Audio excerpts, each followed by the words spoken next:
Up at night, yeah. Make all the demons quiet, yeah. We were built to thrive, yeah. I think that we've all had enough. What keeps you up at night, yeah. Make all the demons quiet, yeah. We were built to thrive, yeah. I think that we've all had enough. Yeah, I think that we've all had enough. Sick of dealing with the old plan. They know that we're calling it wrong.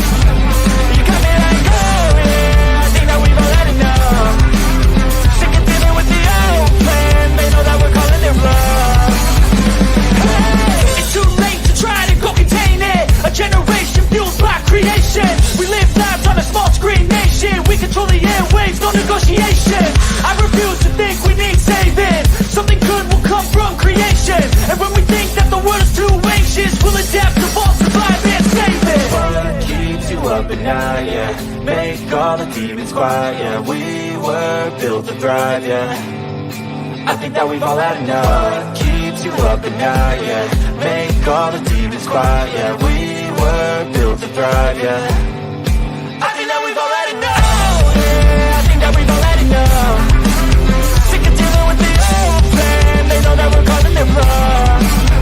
You got me like, oh yeah. I think that we've all had enough. Sick of dealing with the old plan. They know that we're calling it wrong.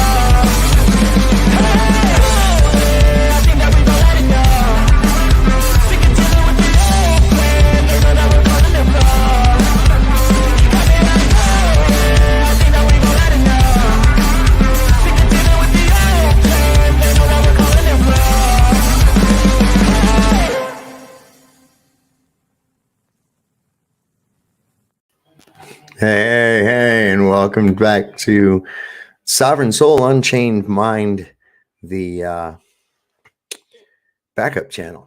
This is what we got right now. I've got a couple of people in here. I've got Renee Bernays is here.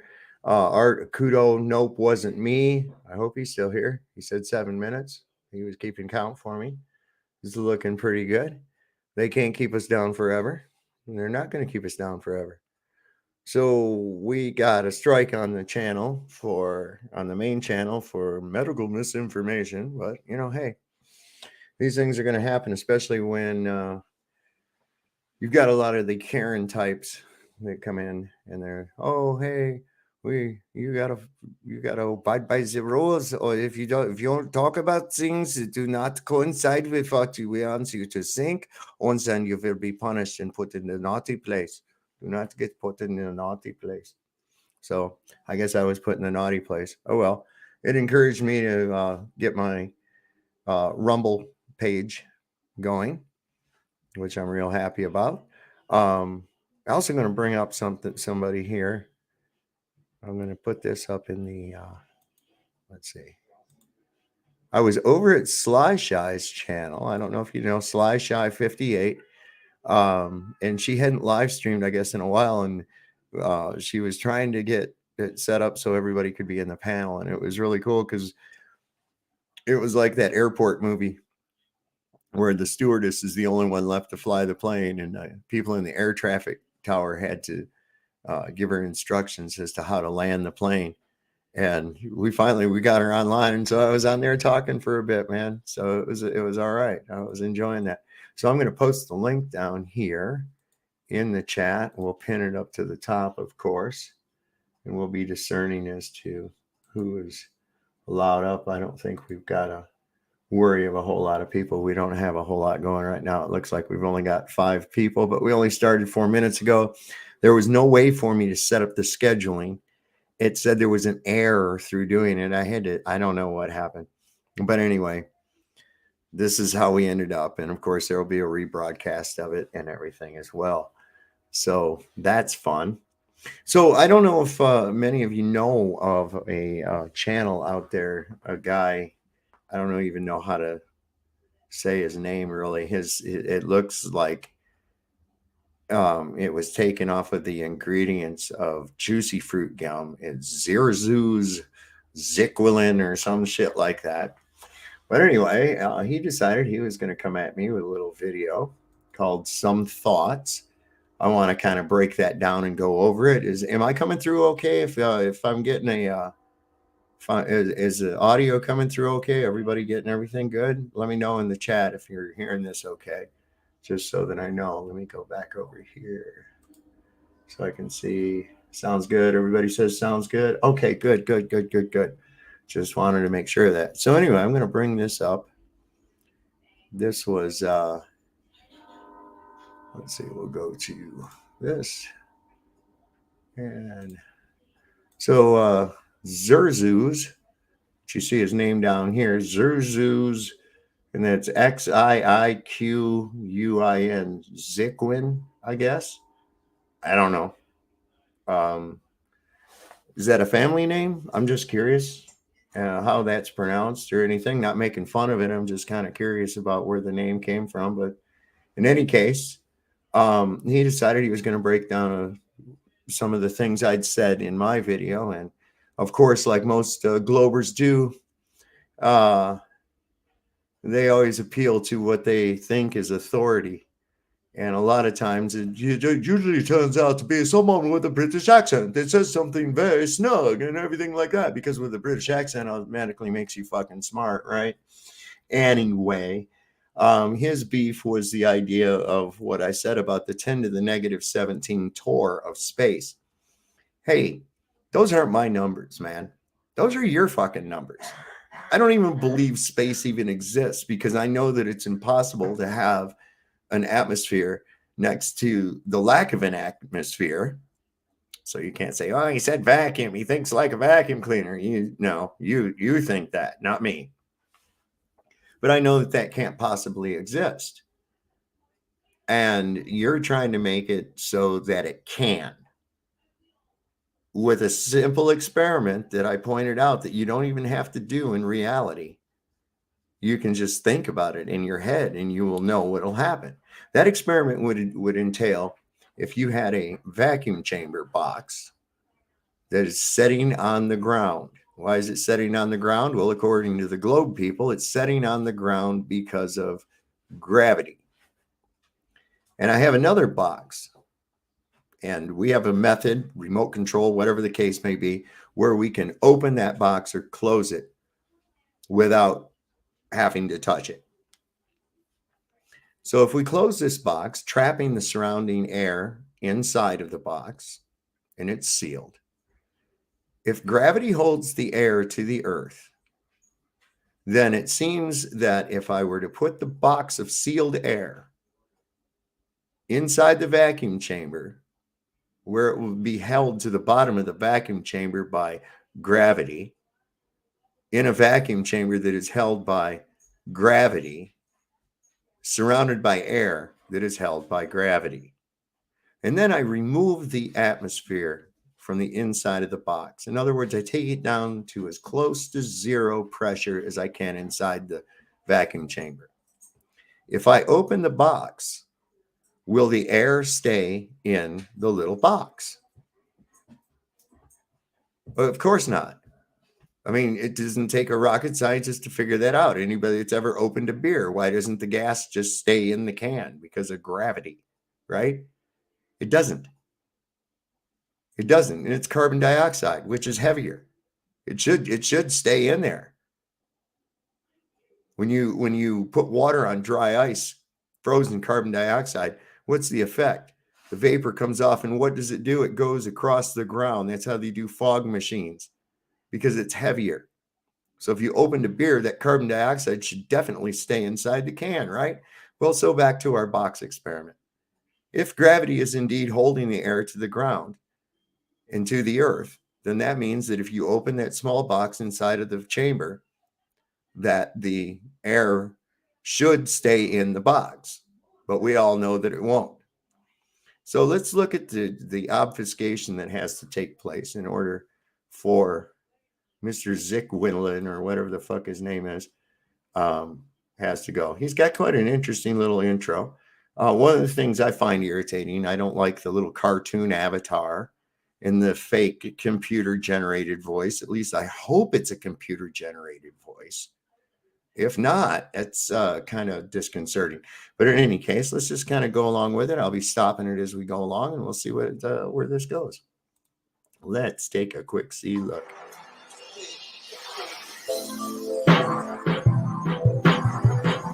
Let's get through his intro. I'm not here to promote.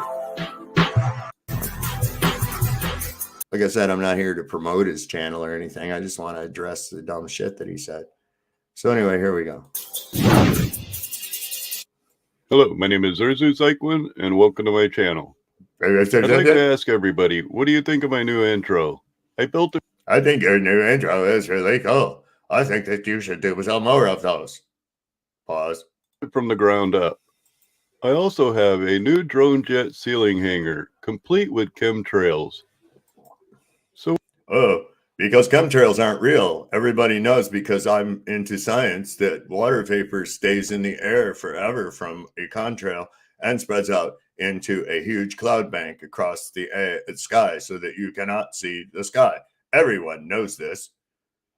So what am I here to talk to you about today? Good knows. Well, I worked so hard on that intro, I absolutely have nothing. But I always have stuff on my mind, so let's pick my brain for a little bit.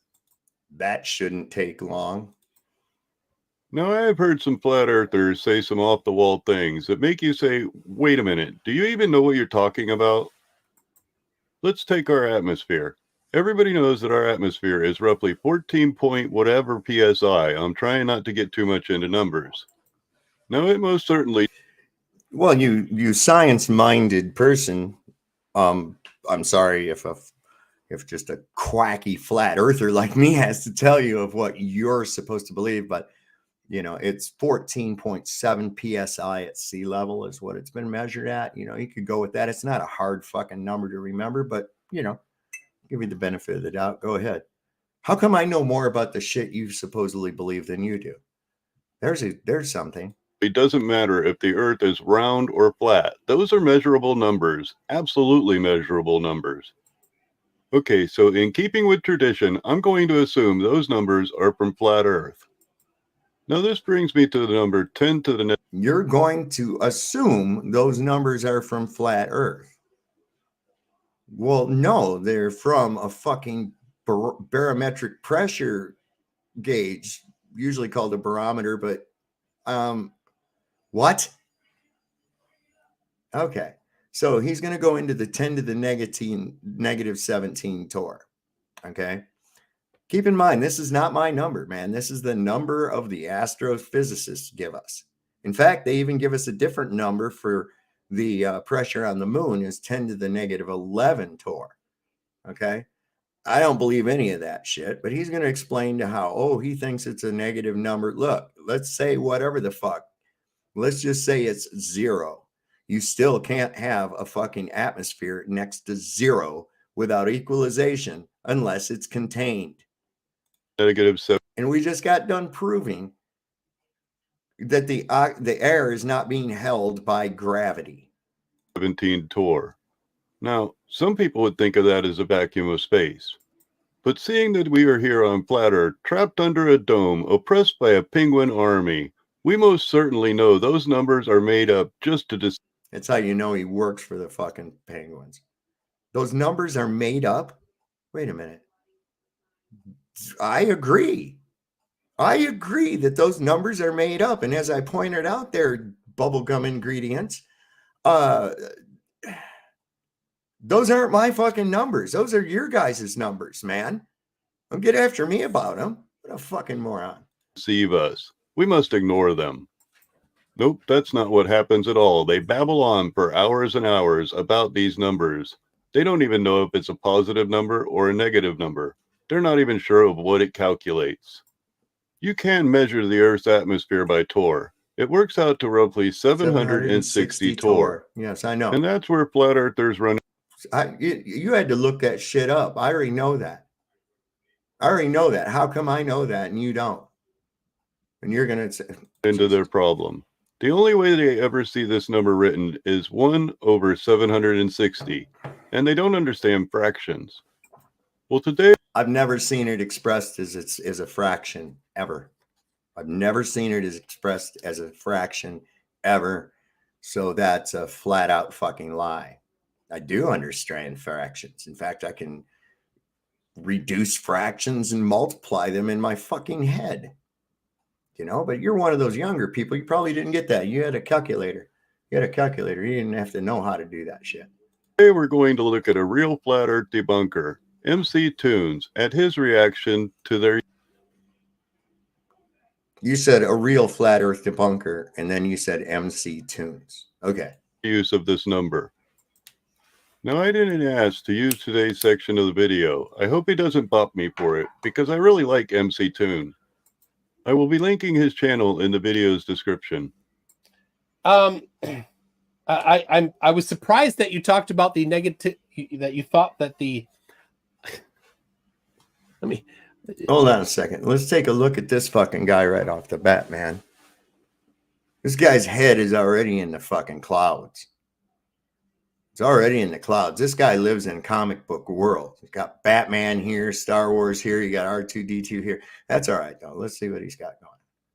You said that, I just want to clarify, you said that negative 10 to the 17 torr power is a negative number. Just wanted to clarify that. Negative 10 minus 10 to the 17 torr. Yeah, I said it was a negative number, yeah. Yeah, you said that. Yep. You've said that. I find that It's not negative 10 to the negative 17. It's 10 to the negative 17. Now, mathematics, I believe that when you multiply positive times negative, you end up with a negative number. But in either case, it doesn't fucking matter because it's not. It's not that at all. There is no 10 to the negative 17. There is no zero. There is no space. That's the whole thing. You can go off and argue about these stupid fucking numbers about shit that doesn't even exist all you want. It doesn't make it fucking so. Okay, get off of these things right there. First off, you have to prove the other. Let's just suppose it's not 10 to the negative 17 or any other fucking thing like that. Let's just say it's zero. 0.1 cannot exist next to zero without containment. Ever. Okay. very funny. Why? No reason. Why? But you can't even get. You're not even. You're not even in the neighborhood of correctness.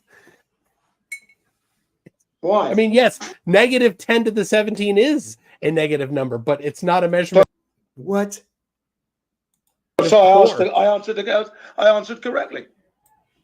Now, isn't that a coincidence? That was the exact same reaction I had when I was watching Sovereign Soul Unchained Mind try to figure out what he was talking about. Oddly enough, he brought it up. Now, another thing that the citizens of Flat Earth yammer on for countless hours is gravity. And this confuses me because there is no gravity on Flat Earth. The effect and the cause, chewing gum ingredient. The effect cannot be the cause. Okay. Now let me break that down for you just for a minute before we go any further with that. Okay. We all agree that if I let this object loose, it will go down to the ground. And we call that gravity or an effect of gravity.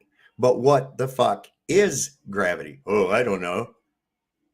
Well, if you don't know, how can you ascribe that to other things you can't see? And I'm going to tell you something else, bubblegum ingredient. Newtonian mass attracting mass, that's out now. Apparently you didn't get the fucking memo. Now it's Einsteinian gravity. It's the bending of space-time, which is even more fucking ridiculous. but you cannot have the cause. In other words, what you see, that effect is the cause. It can't be. So what causes gravity in your wobbling, spinning space testicle world there, chewing gum ingredient? That would be like me talking about subterranean birds. Yep, birds that fly underground. Don't tell any wackos what I just said. Maybe that'll be a new conspiracy theory. Now recently, Sovereign Soul Unchained Mind learned that his buoyancy babble just doesn't hold water. And he claims that he has came up with an idea that explains what pulls objects to the ground. As far as I can... I'm going to stop you right there, Bubblegum. It's not my idea. Okay, I didn't invent this. You're talking about incoherent electrostatic acceleration can be proven. We can demonstrate it in a laboratory. It's repeatable, demonstrable. We know that we live on a negative or neutral charged plate, the Earth. We know that the voltage increases by positive as you go up in elevation. We have government documents that tell us this. In fact, isn't there a thing up there that y'all call the ionosphere? What the fuck is that? Oh, that's right. Positive electrically charged area. The ionosphere. Geez, sounds like two sides of a battery to me. But what happens when those things are electric? When there's charge put to it? Electrostatic acceleration. Now, that is a basis to go by. Having a molten magnetic core is stupid, because a molten iron magnetic core, where it's proven over and over that once you reach the Curie point, you have no more magnetism. So that's stupid. You have nothing demonstrable, nothing repeatable, nothing. Yet you're going to sit here with your little cartoon guy and your little robot voice and your little chewing gum ingredient name and try to break that down. Why don't you come up on a live there, Zexu, or whatever the fuck your name is? Why don't you come on up and we can discuss this? And I'm not talking about arguing. I'm not talking about fighting with each other. You bring to me your shit and I'll bring to you mine, and we'll see which one holds water. I know it won't be yours, Bubblegum. I know it won't be yours. Absolutely, 100% I can guarantee it won't be yours, because you don't listen. You don't have anything. That's just it. can gather, he claims that the Earth is a Gaussian strip that is negatively charged to the person's body. When you hook electricity to the ground, to your house, you have to ground it. Why is that? It's because of the neutral charge of the Earth, which is also called a negative charge. Neutral. Okay. Ground. And we just discussed above us. I don't think this. I know this. And I didn't say strip. I said surface. Gaussian surface.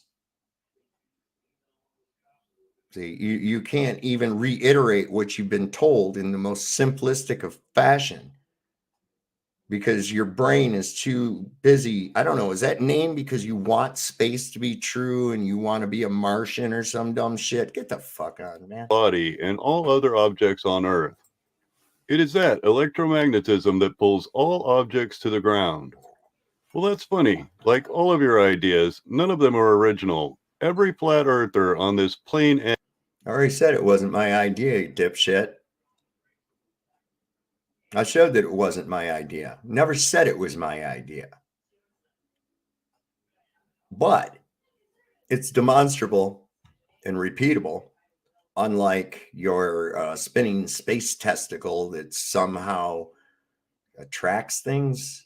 It says the same exact thing. Without realizing they technically explained gravity, except only using electromagnetics instead of mass. That's because you didn't get the memo again there, cartoon guy. You didn't get the memo, did you? They had to abandon the mass attracting mass shit. They had to abandon that because it's not true. Now it's Einsteinian gravity. Catch up, motherfucker. It's bending space-time. You don't even know what the fuck you're supposed to believe. You know, you got to attend church every day in that religion to keep up with their bullshit. Now, come on. I kind of like this idea because it makes you think. And every time you think about what a flat earther says, you run into problems. Okay, so negative electromagnetic charge, opposite of the people and objects on Earth. Essentially, you describe the Earth as a giant magnet. Now, that is a... No, I did not describe the Earth as a giant magnet, you retarded fool. You just got done saying what I described it as, and then turned around and say I describe it as something else. Electromagnetic. Electro. Listen to the term. Incoherent. You write this shit down with your little cartoon pencil if you have to. Incoherent electrostatic acceleration. Okay? It's a real thing. Look it up. Okay, let's use that. Okay, let's use it. If the surface of the Earth below my feet has a negative electromagnetic charge, No. then when I drop a magnet... No, it has a negative or neutral charge. Okay? The electromagnetics don't come in until the two sides are introduced. Okay? Once the negative and the positive react with one another. And now he's going to go on about something with a magnet. The fuck? Let me just back him up a second. Let's see where he's at. We're at 5:49. Let's just go back 4 seconds. 5 seconds. Let's go that far. That is okay. Let's use that. If the surface of the Earth below my feet has a negative electromagnetic charge, then when I drop a magnet with the southern pole facing down, it would fall really fast. But wait a minute, I said southern pole. Well, we will just call that the red pole, the positive pole. Now, if I drop that magnet with the negative blue pole facing down, it would take a lot more time for that magnet to fall, if it ever made contact with the Earth. The only way that magnet... So, right off the bat here, he's wasted already this much time because he doesn't understand what the difference between magnetics and electrostatic is. Although there is magnetics in there, electricity and magnetism are brother and sister, always. Where you find one, you find the other. However, that's not what's being said here. Okay. It has to do with positive and negative charges. That's all. You can cause, there's a drone. I showed it. Maybe you missed it there, Bubblegum Boy. Maybe you missed the one that I showed it on here of a drone that was made at MIT with no moving parts. All they do is change the charge at various parts of the fly surface. That's it. That's all they do. And it flies, man. And you can control it. No moving parts. Merely by changing the increasing and decreasing the positive charge. That's all. That's it. Equipped with its own little Van de Graaff. Well, let's put the charge wherever we want to throughout this fucking thing and fly it. So everything you're saying right here is just the babblings of a caveman mentality moron that did not even listen to what was said because he was too busy grasping in his little pea brain as to why it can't be true. Magnet would ever come in contact with that type of Earth is if its electromagnetic negative charge was stronger than that of the Earth's electromagnetic negative charge. Now, that is not the only problem with this idea. Flat Earthers' logic says that if the Earth's gravity is strong enough to hold the water to the surface and strong enough to hold buildings to the surface, then we would all be flattened like snakes. Yeah. Now, if that negative electromagnetic charge is pulling down the buildings and the ocean and... It's not. It's merely determining a direction, fool. That's what you're not getting. This is the part that you're not getting. There's no reason to have to hold anything fucking down. Nothing's moving. We're not fucking moving. me my little body would most certainly not be able to hold up that electromagnetic charge. But there is some good news. If I fall down with my negative pole being my head facing down, I would be righted right back to my feet like a magnet. Anyway, so this is not the end of the flat earth insanity. Recently, Sovereign Soul Unchained Mind has brought up a new idea. New Now, I idea. can't recall any flat earthers talking about this, but I'm sure one has. To make things short, he has recently started talking about a remote control pressure chamber. Now, I'm not sure up or down which way he... Now look, why don't you listen to this? Listen to this. This is great. The remote control pressure chamber. All right. This is what, we said if we had a way, for instance, to hook up a remote control to a box so that we didn't have to touch the box to open it or close it, which is a possible thing to do. And that was the box that we sealed up with air, or the air right around us. Just close it up. There it is. And then you put that in the vacuum chamber. And after reducing the pressure in the vacuum chamber, you just open the box, right? So the air should stay in the box, right? Gravity should hold it in the fucking box because gravity's holding the earth to the, holding the air to the earth. It's holding the box to the earth. It's holding the vacuum chamber to the earth. So it should hold the air to the earth too, right? Right? No, that isn't what happened. And this fuckwit goes through and shows you exactly what I said. He tells the story, but I guess you fill the pressure chamber to exactly the same air at sea level. You then take that pressure chamber to space, maintaining the sea level pressure inside. Nobody said anything about taking the fucking thing to space. Nobody said anything about taking it to space. In fact, it was very specific about it being on the earth, affected by so-called gravity, the vacuum chamber, the box, everything. And the air in the box, apparently. Then remove the air from the vacuum chamber. I think you have a learning comprehension problem there, Bubblegum Boy. And then remotely open it. And then he likes to look like he said the smartest thing in the world and ask, what happens if you open the box? Well, of course it's going to stabilize. And then... Wait. Of course it's going to stabilize. Thank you. Yes, right. It's going to equalize is the word you're looking for. Not, I guess stabilize is synonymous, sort of. But we use the term equalize in the scientific world. So yes, of course it's going to equalize. So why didn't gravity hold the air into the fucking box, you dipwit? And he asked, well, why didn't gravity hold the air in the box? Exactly. I don't know. Why can't you breathe underwater? The air in the box is not... There you go. That was so related. Why can't you breathe underwater? Well, yeah, for this. Not in its element. Well, let's look at this experiment a little bit differently. Let's go to the top of Mount Everest. The air pressure there is much different than the air pressure at sea level. Let's bring the box to the air pressure at sea level.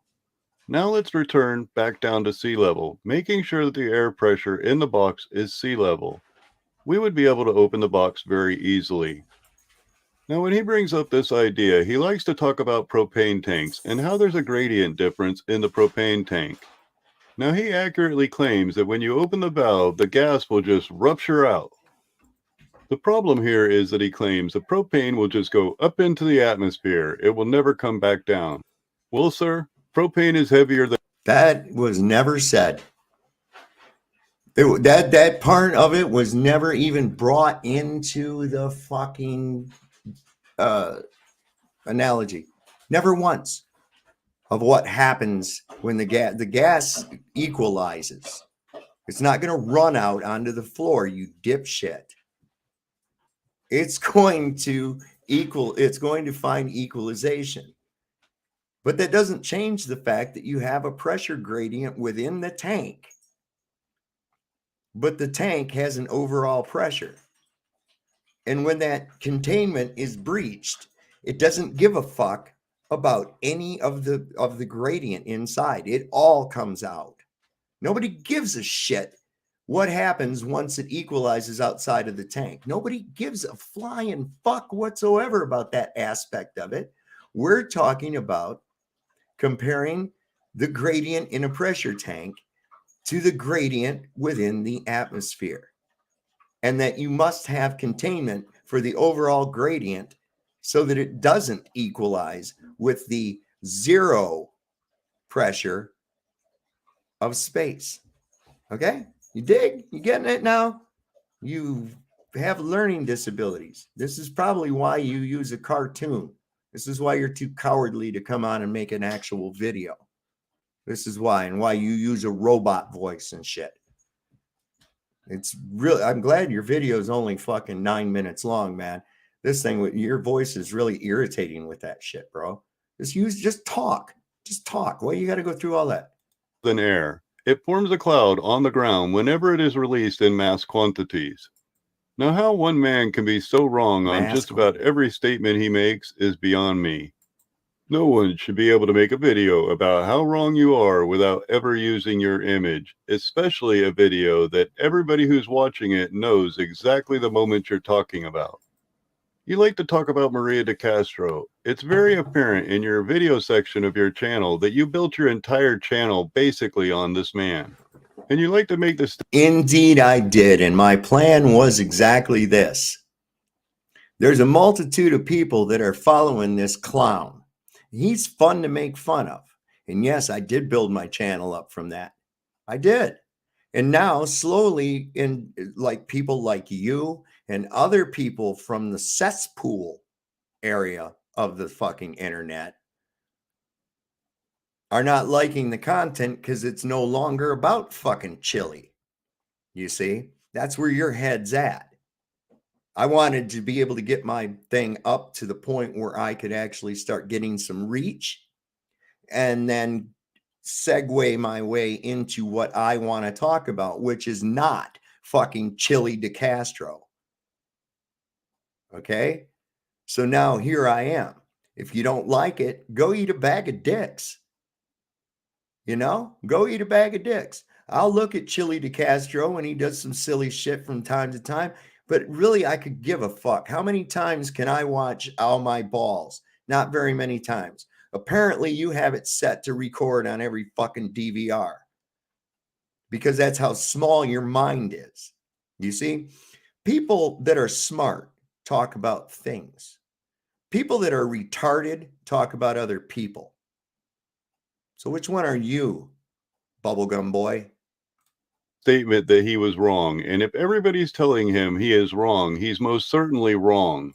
Well, do they happen to have mirrors in your town? That's right, because what people believe is where truth comes from.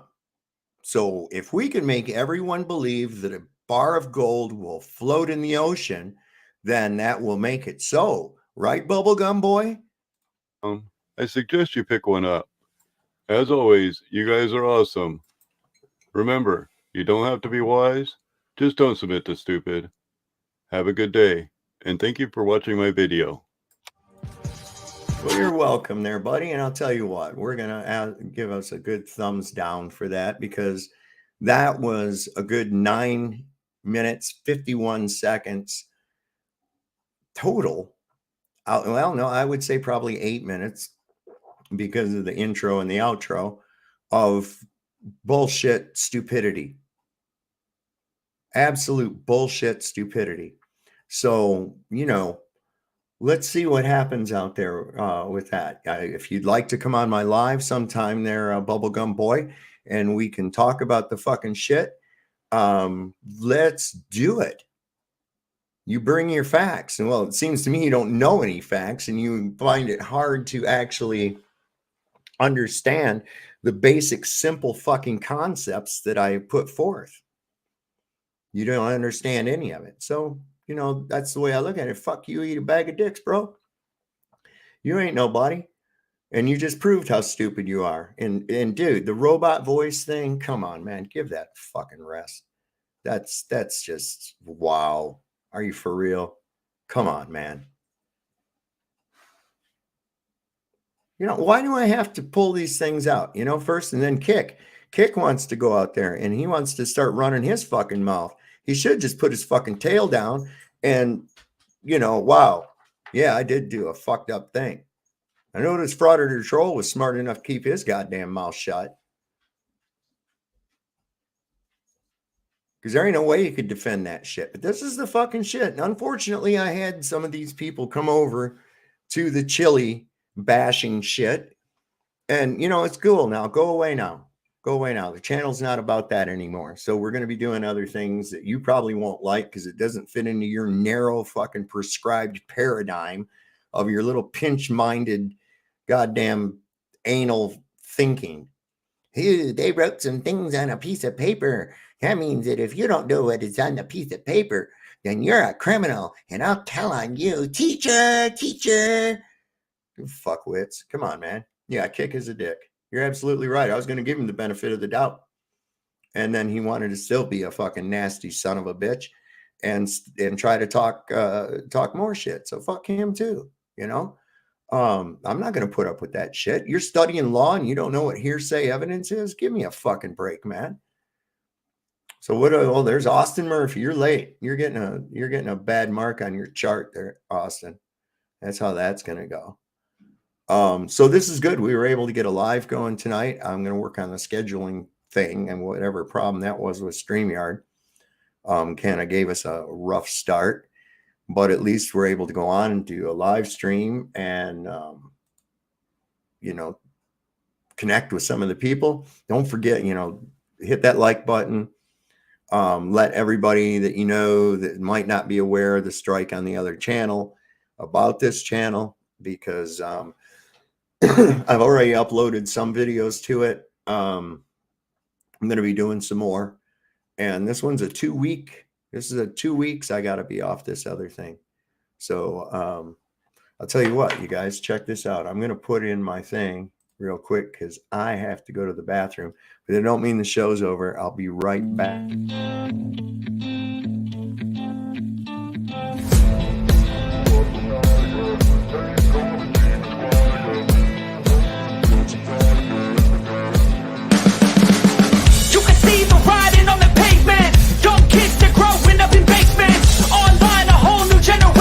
I'ma make mine, so you better go take it. Always they need a new replacement.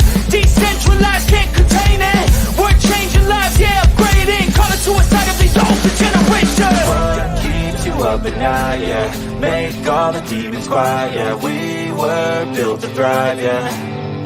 I think that we've all had enough. What keeps you up at night, yeah? Make all the demons quiet, yeah. We were built to thrive, yeah.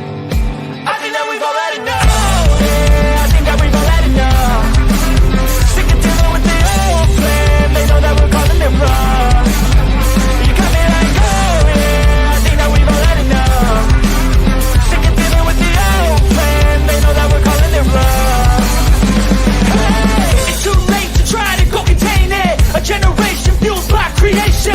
We live lives on a small screen nation. We control the airwaves, no negotiation. I refuse to think we need saving. Something good will come from creation. And when we think that the world is too anxious, we'll adapt to both survive and save it. What keeps you up at night, yeah? Make all the demons quiet, yeah. We were built to thrive, yeah.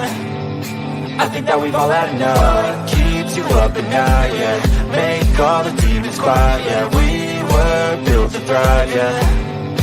I think that we've all had enough. Yeah, I think that we've all had enough. Sick of dealing with the old plan. They know that we're calling it wrong. You got me like, oh yeah, I think that we've all had enough. Sick of dealing with the old plan. They know that we're calling it wrong. Hey, oh yeah, I think that we've all had enough. Sick of dealing with the old plan. They know that we're calling it wrong.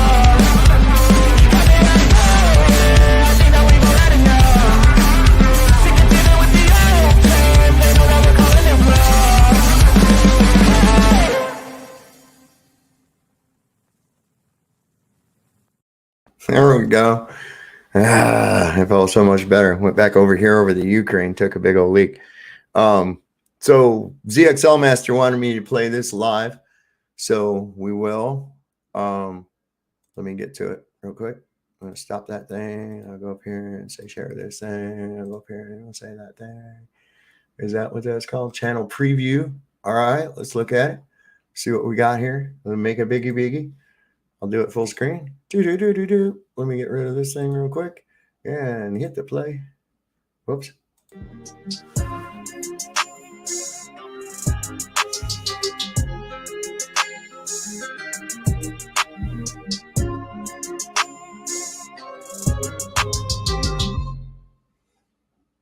All right.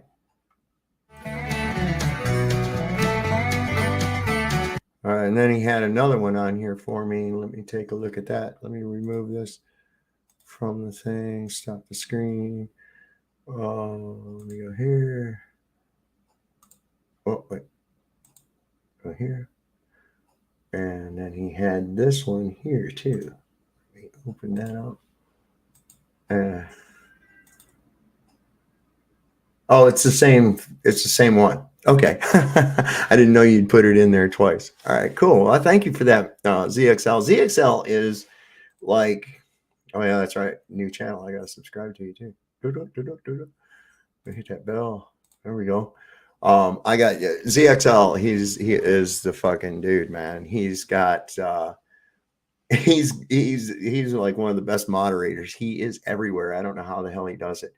And he comes out with these little previews that are really cool like that. That one there is like only 15 seconds, but he really does help a lot of the channels out. And I think that is really awesome. I think he really deserves a big shout out for that. I've got you in here as moderator, right, ZXL? Yep. Okay, cool. And Renee, why not? Why are you not a moderator? What is up with that?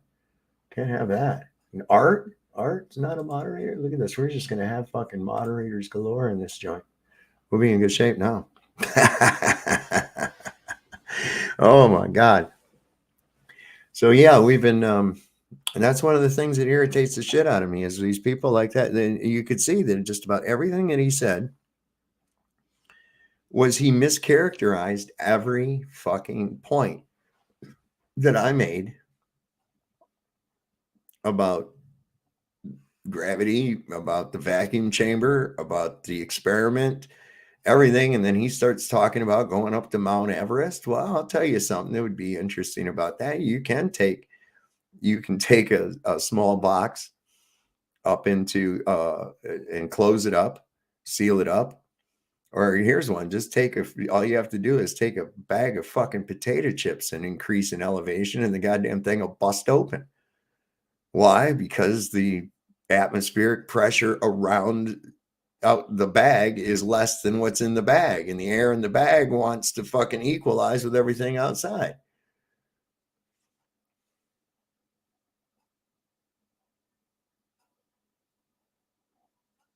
Who's that? ZXL? I've seen ZXL everywhere, man. I've seen him in a lot of places. He just might. We go to some pretty obscure places, though, Renee. We definitely do. Those eyes were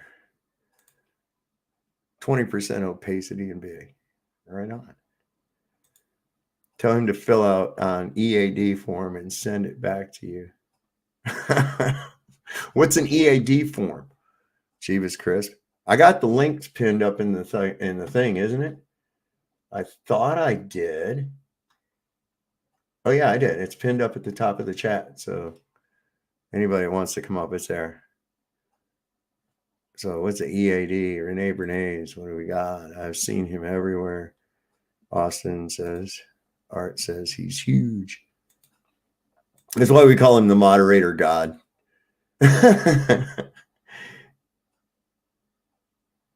He's not used to interacting with normies, globies. Something's wrong with those people. Oh, there is, and I'm sorry, it's not their fault either. They were programmed that way. Okay, eat a dick form. Okay, an EDF. Eat a dick form. That's does that thing have a number to it? Is that like form number 69 or some shit like that? I don't know. We'll see. Yeah, I'm not used to. I am used to interacting with globies, and that's the thing, and it's when you're not afraid, like us. That guy's gonna know I think the Earth's flat. Now I'm gonna get ribbed on and shit like that. And I'm like, I don't give a fuck, man. But if you're gonna refute what I'm saying, at least understand what the fuck I'm saying before you try to refute it, like Bubblegum Boy over there did. That was fucking stupid. I mean, that really was. That was extremely dumb, the shit that he come out in there. And then what was his debunker? Was some guy that just laughed at another guy? Okay, well, there you go. And you want to say I'm dumb. You want to say I'm dumb. Really? Really? Come on, man. Come on. EAD file number 420, which reminds me. Okay, so here's what we're going to do on this channel. Is we're kind of divorcing ourselves away from the chili thing, right? Squirrel, squirrel, squirrel. He says, okay, so what we got to do on this one is that we have to when with the Glober buzzwords, okay, Globers have 3 words that they use when they can't explain anything, okay? And those 3 words are gravity, parallax, and what the fuck is the other one? Gravity. Oh shit. Oh yeah. Wait, no. It's oh goddamn. See, I'm already fucking stoned. So they always say gravity, parallax, and what's the other one? Come on, Renee. Yeah, refraction. Thank you. That's the one I was looking for. And you can mix them together too. So you could have gravitational parallax, gravitational refractional parallax, parallaxical for gravitation. Look at that. Sounds big shit, doesn't it? It's pretty cool. So what we can do is every time we hear like a Glober fucking buzzword like gravity, parallax, refraction, that's a bong hit. Okay. And so since I said all those words a whole bunch of times and shit, I am going to have to pay the penance for it. That's how that works.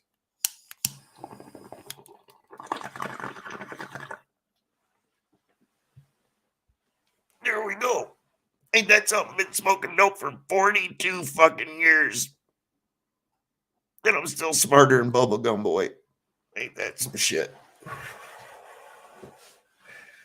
Like my shirt? Let me show you my shirt real well. It says, I support everyone's troops. Pretty good one, huh? That one tickles some taints, I'll tell you. And I like that. I like when you get people thinking, when you get people wondering about shit. And so here we are talking about shit and wondering about shit. That's what we do. Let me see where my banner's at. Let's look at my banners.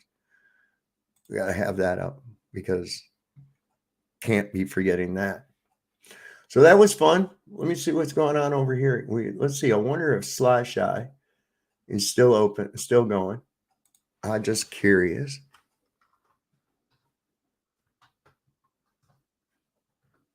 Sly Shy 58. Where's she at? Where's she at? Yep. Watch it. She's still live. And then I don't pay for StreamYard. That way I can only do 20 hours of panels every Right. So it keeps me balanced. Like,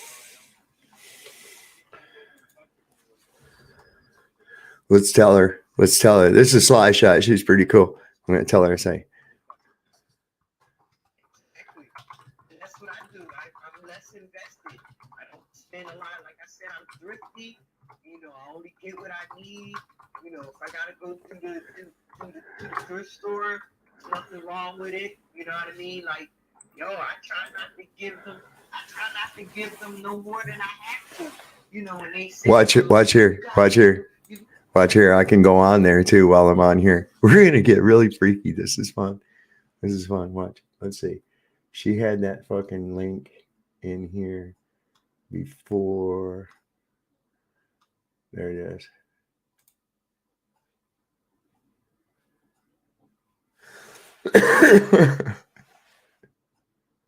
All right, we got everything's working good. your CEO makes over $1 million a year. Why don't you ask that motherfucker to donate some of his salary instead of asking me with my family of 4, and they see you coming in right in.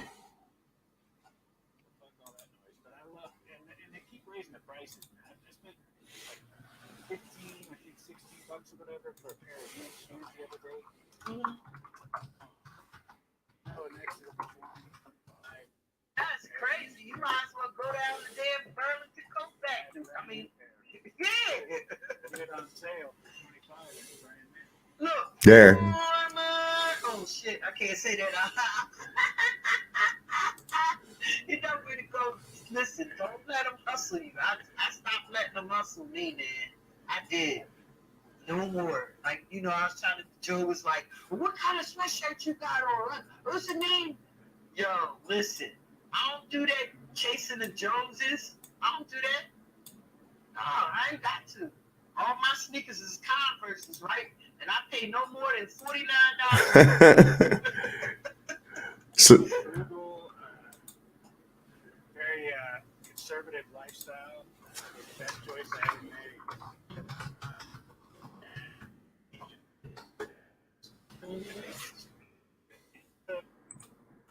What I want to represent is someone that is frugal and thrifty. I think it's a great way to be. Yes, it is. It is. There's nothing wrong with it. I'm gonna put Sly Shy's I'll put Sly Shy's link in the chat too.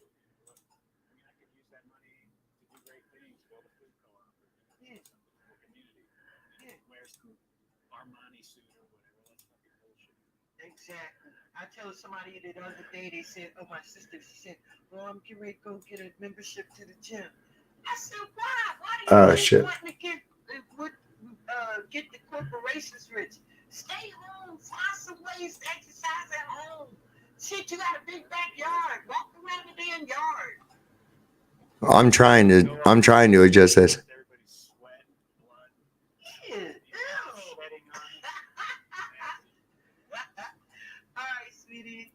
Go. I got it. I'm gonna let y'all go too. Thank you, Moose. I love you. Midnight Rider, I appreciate you so much. Oh, it looks like she might be getting down. And sharing your love and your laugh and my legs. Are you here tonight? We know my son, but they're in the chat saying they want to come up with your next. Oh, okay. Oh, sure. Oh, there we go. Here we go. I'm sorry. Here we go. Add to the chat. There we go. What's up, Sly Shy? I'm still here for a second. You want to see something cool, man? I'm streaming this show on my live right now. So I'm on here and I'm on mine right now. I just thought I'd let you know that I was on and wanted to see where you're all at and kind of freak out my audience and have that up and me up in the two places at the same time. So it's kind of cool. Celebrate my 60 years of living life, right? So here it is. Happy birthday to you, Sly Shy. 60. Look, this was 60 look like,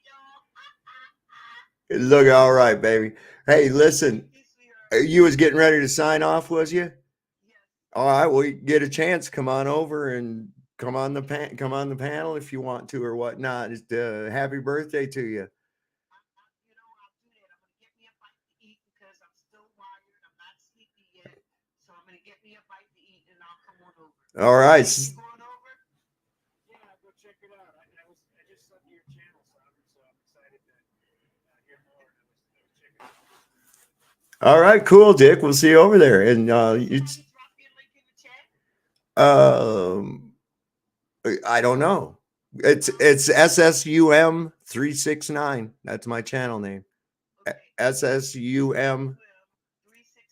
That. Somebody can drop that in the chat for me. I appreciate it. Oh, I can do it.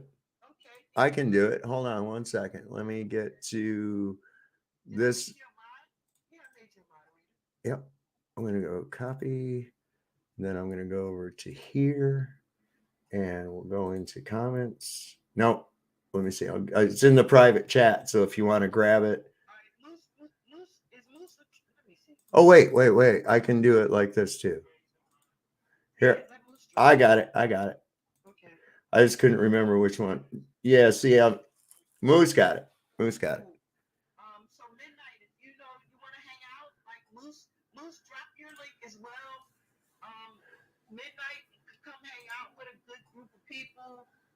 anytime. You're welcome.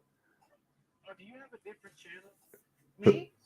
Yeah, that one right now is on a 2-week hiatus from YouTube for medical misinformation. We talked about stuff. I just started this channel like at 11:30 last night, man. It was like 11:30 last night. I found out about that and I was like, no, fuck all that. I'm going on. So I started the channel. Yep, now I'm on Rumble too, so I'm getting ready to put shit up on BitChute as well. So that should be pretty cool. So I appreciate you guys. Okay, so let me go get something to eat. See if I can go another couple of hours. peace out. Peace out. Thank you guys. Thank you. See- Thank you, Richard. I hope this. There we go. So that was fun. Oh, look, there's me again. Oh, you guys want to see something really fucking crazy? Whoa. I'm not going like that. That'd be too crazy. So anyway, let's see. Yeah, he just put my link in this chat. Let's see. Make sure to subscribe to her channel. Oh, I did. Absolutely. She's cool as shit. Yep. I got her with the bell notification. Everybody make sure you subscribe. She's really nice. She is so cool. And just you never have to wonder how she feels about something. If she's happy about something, well, you know it. And if she's pissed off about something, you know it. I've only been around her a little bit since yesterday, and I'll tell you what, that's what I get from her. She's pretty cool at /I58. And I was in a panel with them yesterday, and it was Jeebus Crisp was there, or not Jeebus Crisp. Jesus Christ, you weren't there. Joe Cool was there. I think Austin Murphy, weren't you there too? I don't know. Jeebus might have been there. I can't remember, man. I was on like 4 different fucking streams, and I can't remember like between the ones which one was what. It was so much fun. We were having a blast. We're going to pull up some cool pictures while we're waiting here. Why not, right? And waiting. I'm going to stop that, and then I'll go here. And I like to have these in the background. It brings up like shit to talk about, you know? It's a little bit of shit to talk about. And sometimes that's a lot of fun. Ooh, see? See, that's stuff you need to think about right there. That's definitely shit you need to think about, right? So we got quite the tongue twister, hey? Yeah.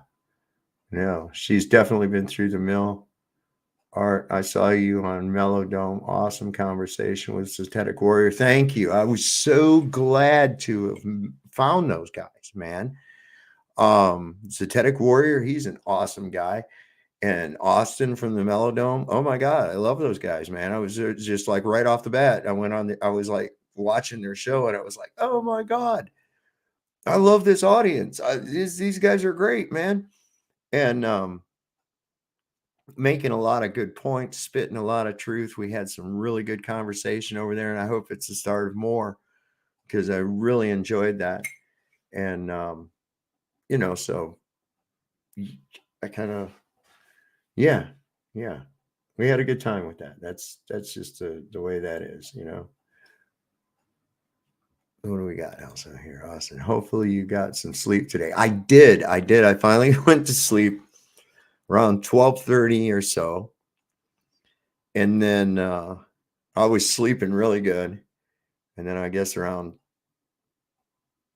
2 o'clock, dog started freaking out. There's somebody at the door. I had to answer the door. It was the guy with the estimate for some shit on the bathroom. I was like, okay, cool, thanks a lot. Went back in, laid down, and I got up about 5:30, and here I am.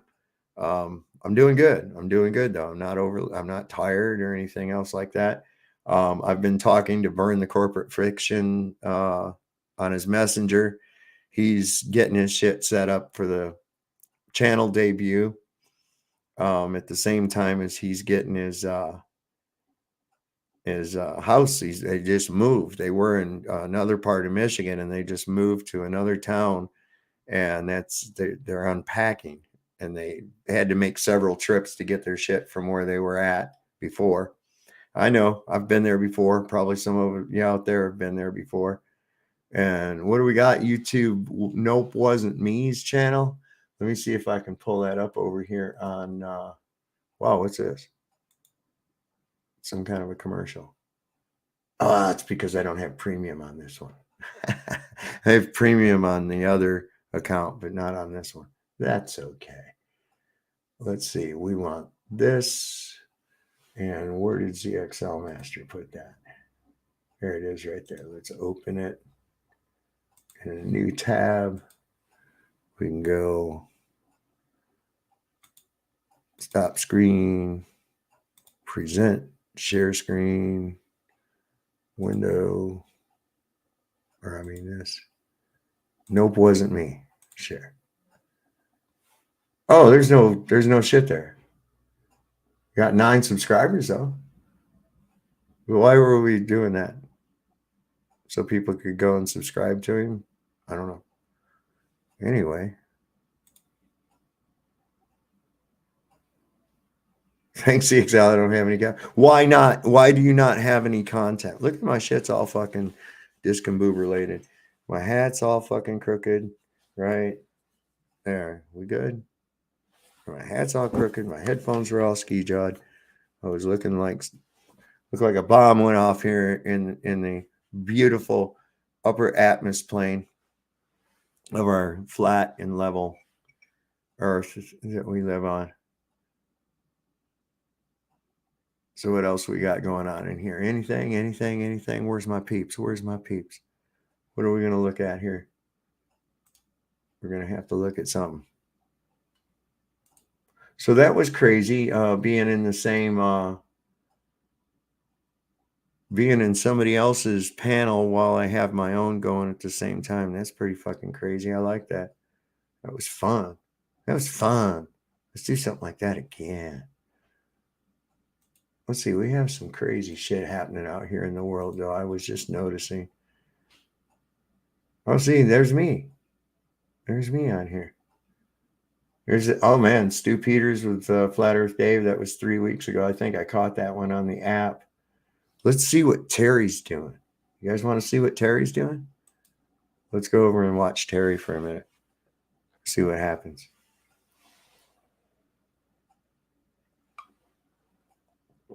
There he is. He's driving around Ironton. We're going to bring him out. Watch here.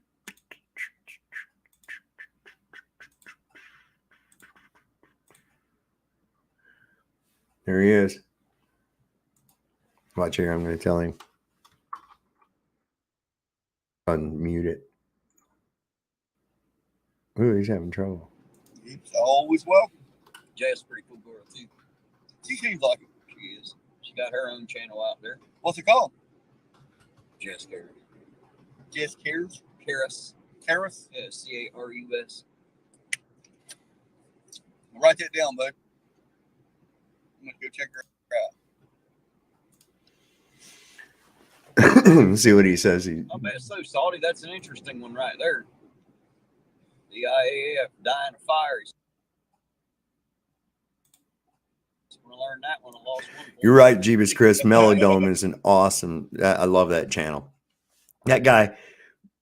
Don't you just love all the shit he's got like in it on his desk and like around him? It reminds me of like in your house, right? And in my house. I mean, it's almost the same. Black cat on it. He keeps losing signal. It's worth a lot of money. Let's see what he says. I could probably get a lump of coal and shape it down and put one in there and make it look as good as almonds. Yeah, try. Mom was like, I don't know what to do with all my rings. Vert said, people stuffed in trunks. What channel did I land in? Just be glad you didn't land in the land in the trunk. Hey, there's Sovereign Soul Unchained. Hey, it's about time you noticed. He said, I'm streaming your stream on my stream. Well, there you go. I'm happy to be a part of it, man. Happy to give you something to put up there. That's his second channel now, backup channel. Oh, yeah? SSU. He's got, who's over there? He's uploading to Rumble and shit, too, now. So. Kelly Fitzpatrick's over there. Logan Sandman. Good to see you out there, Si.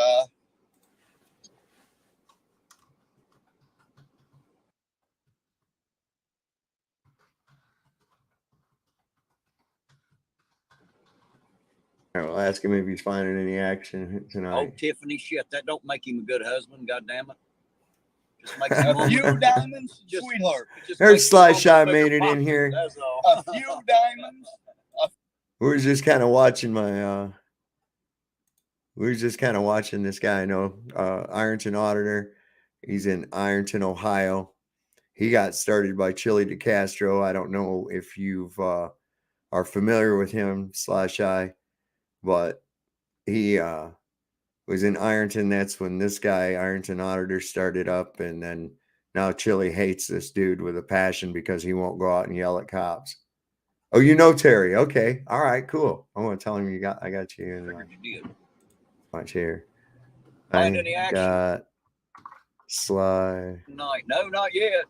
Let's see. Unless you consider Eugene action. That's all I found. Well, we had two stops, just a signal violation. Hell, they let one go, search the other car, and let them go. There it is. I guess if you call that action. See, it was so unimportant, I damn near forgot about it. Right? You don't like? No, I probably won't. You don't like him? Why don't you like him, Sly Shy?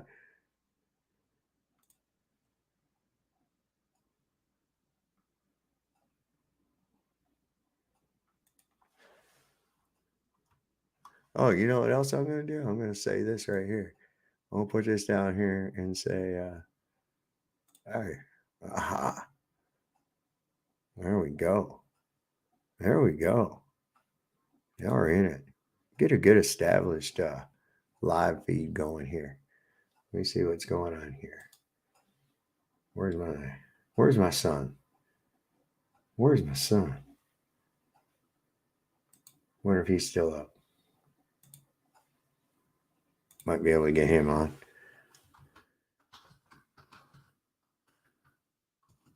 I guess I can.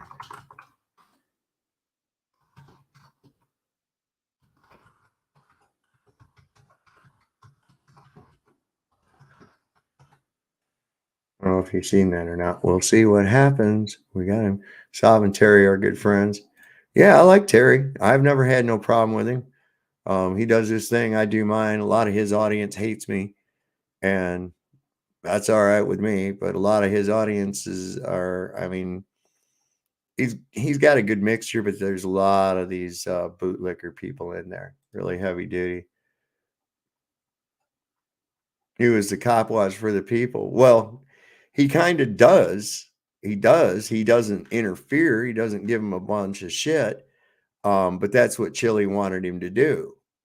He wanted him to go out there and harass the police and shit. I don't know, man. It's definitely not Joe Cool. I know that.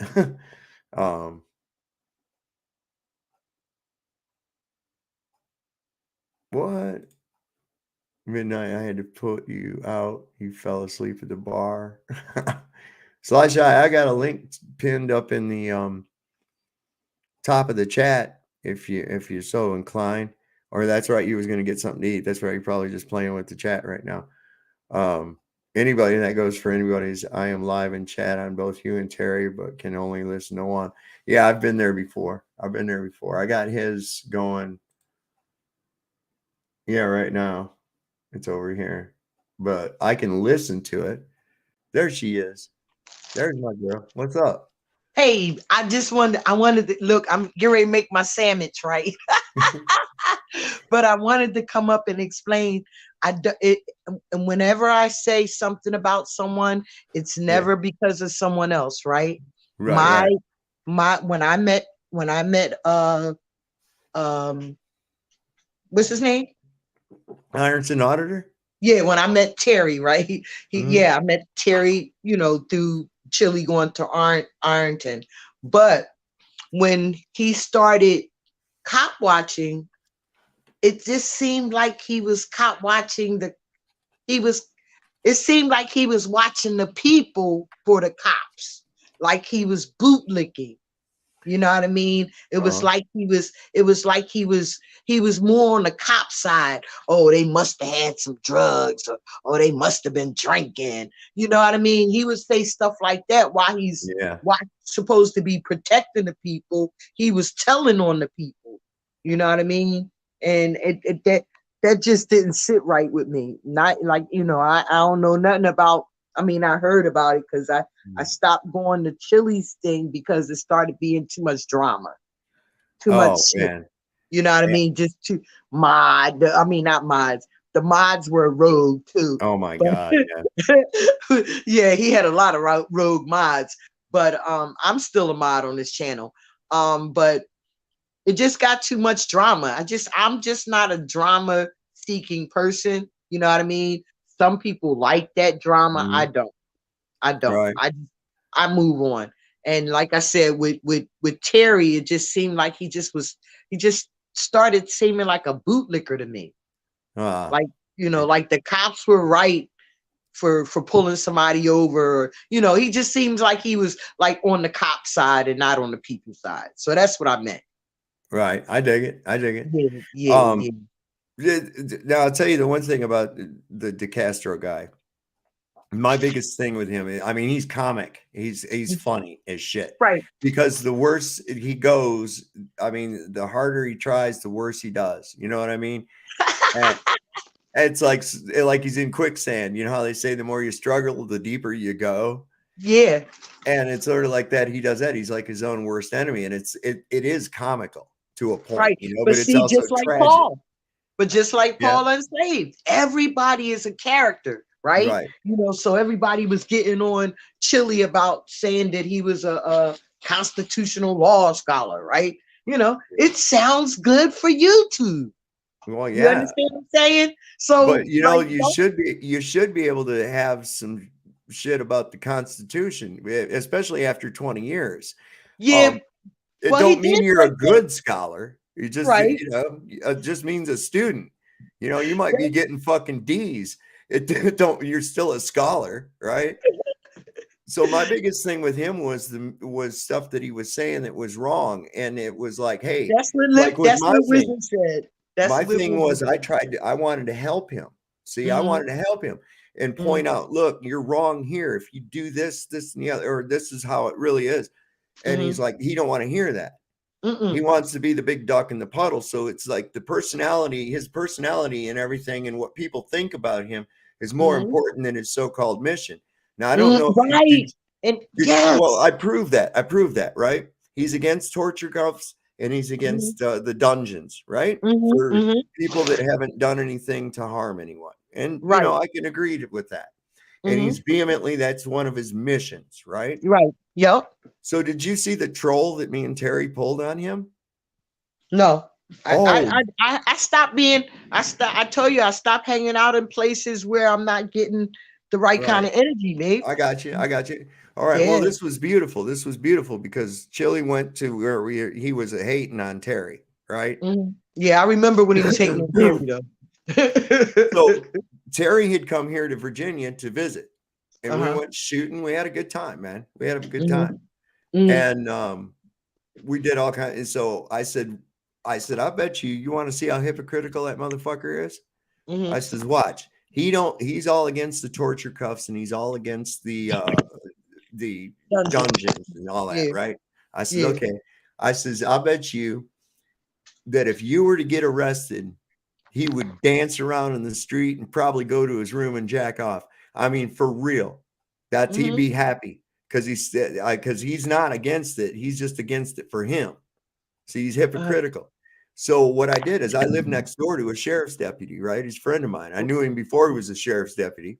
Oh my God. So you said it up. Oh yeah. I says, hey, Kevin, would you be willing to fake arrest my friend just for about maybe 28 seconds worth of footage? He goes, yeah, no problem.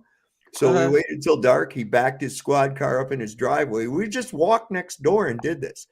Right. He turned on his lights. I said, Terry, go ahead and assume the position on the hood. So then I went back. You can see this all on my other channel. And I says, you know, so I started filming. I said, okay, we got a problem here. Terry's been arrested, da, da, da, da, da. My battery's getting ready to die. I'll let you know when I find out more shit. Then I Right. loaded it onto Facebook and I sent it out through channels that it was up on Facebook. And I told Terry, I says, do not answer your phone. No one can know. There was only like 3 people that knew. And I said, so do not answer your phone. This has to be real. Mhm. And I said, I'll bet you that he'll come on live within an hour of that video going up. And I said, and I'll bet you $1 that he'll put up, the name will be Back the Blue Till It Happens to You. Well, it was even better than that. He commented on the arrest video and said that very thing, Back the Blue Till It Happens to You, right? Okay. Yep, right, with laughy faces and shit. 40 minutes from the time I put that video up to when he went live. And I said within the hour. And what do you think it was called? Back the Blue Till It Happens to You. Terry Nip, the cop sucker, got arrested. And he's just laughing and dancing and shit and going on. I knew. So this was beautiful, right? I went live. And you got to remember, nobody knew this, right? Mhm. Everybody thought this was real. Right. So I get on, I go live, and I pull up Chili's video while he's live, all gleeful and dancing about Terry. And I'm like, look at this guy. He's so happy. How hypocritical is that? Can you believe that shit? And I says, hey, Terry, come here.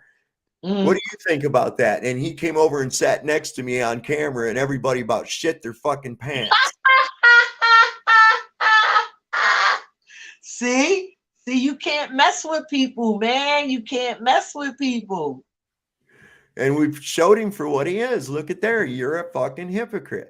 So he was okay with Terry getting in cuffs and taken to the dungeon. Okay with it. He was gleeful. He was laughing. He was chortling.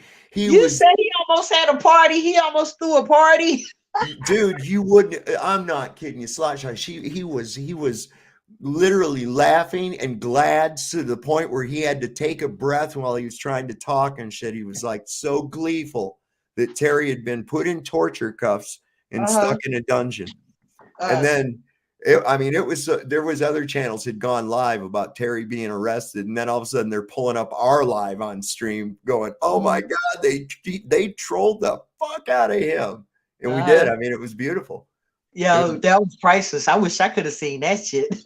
Yeah. Well, you on my other channel, the one come back. I said on my other channel, it's got a whole bunch.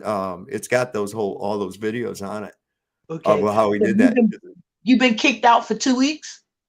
Yeah, on the other channel, I'm out for 2 weeks. Yeah, so I'm here They kicked Paul out for a week a couple of weeks ago.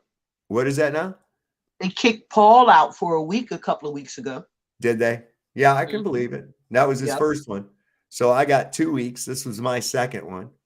And I know it was due to a Karen.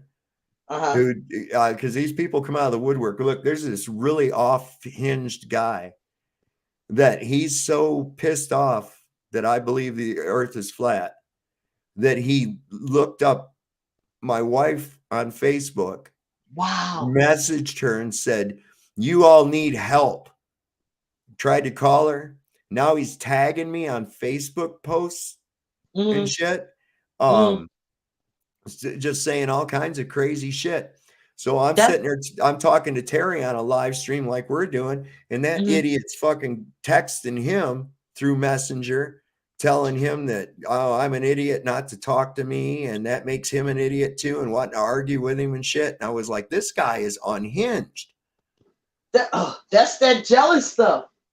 Dude, I was like, dude, there's this little red X up in the corner of the fucking screen. Click it. Right. And it goes away. It goes right away. Right. You don't have to fucking deal with it. There you are.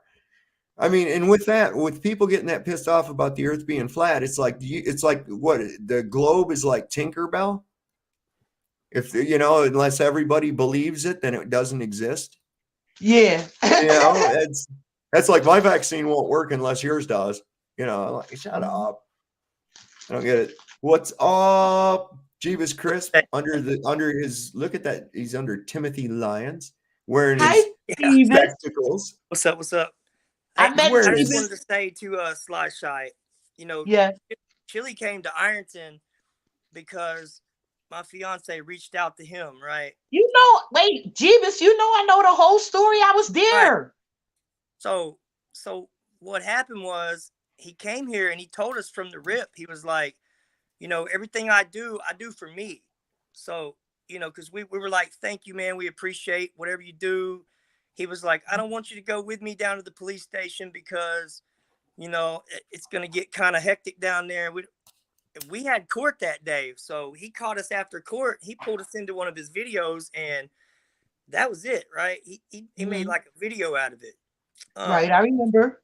You know, I backed Chili up strongly, like, because I thought he had our backs.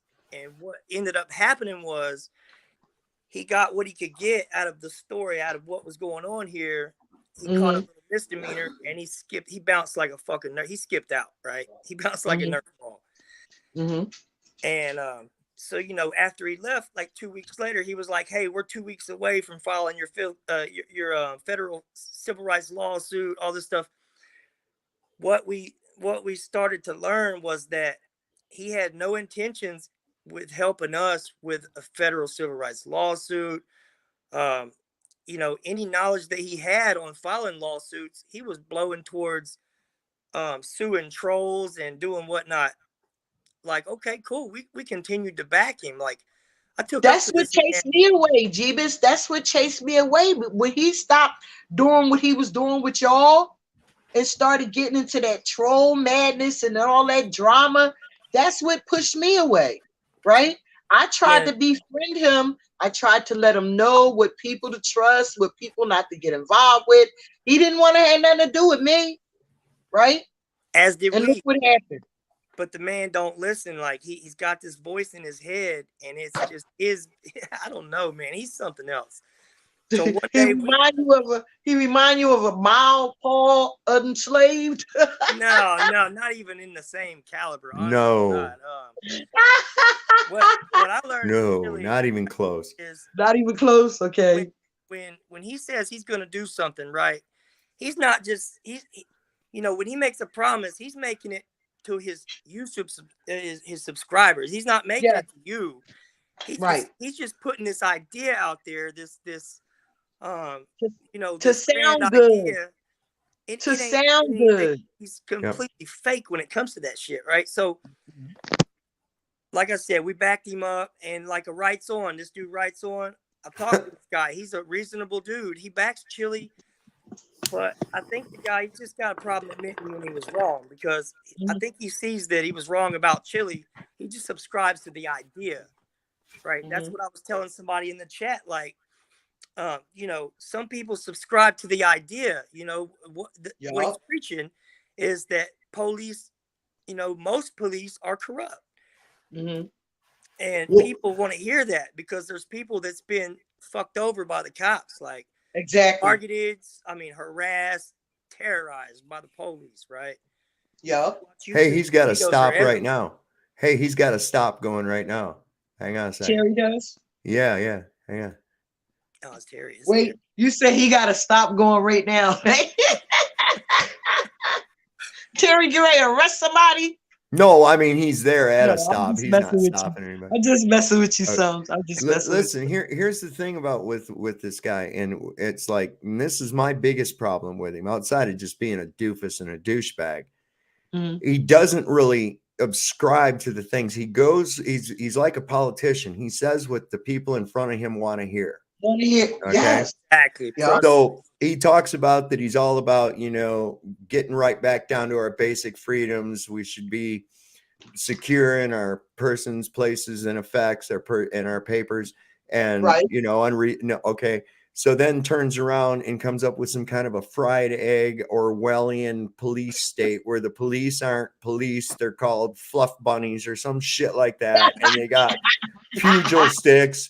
And they go around in some kind of a bus with a fucking anger room in it for somebody to beat on the walls and shit. And then and it's like, are you kidding? And yeah, 360 degree, 24 hours a day under surveillance. I'm like, you motherfucker, goddamn, look, man. I think You're a statist. You're a statist. You know, Strange Days, Sovereign. Have you ever seen that movie Strange Days? Yeah. Chili wants to be like Jericho 1, right?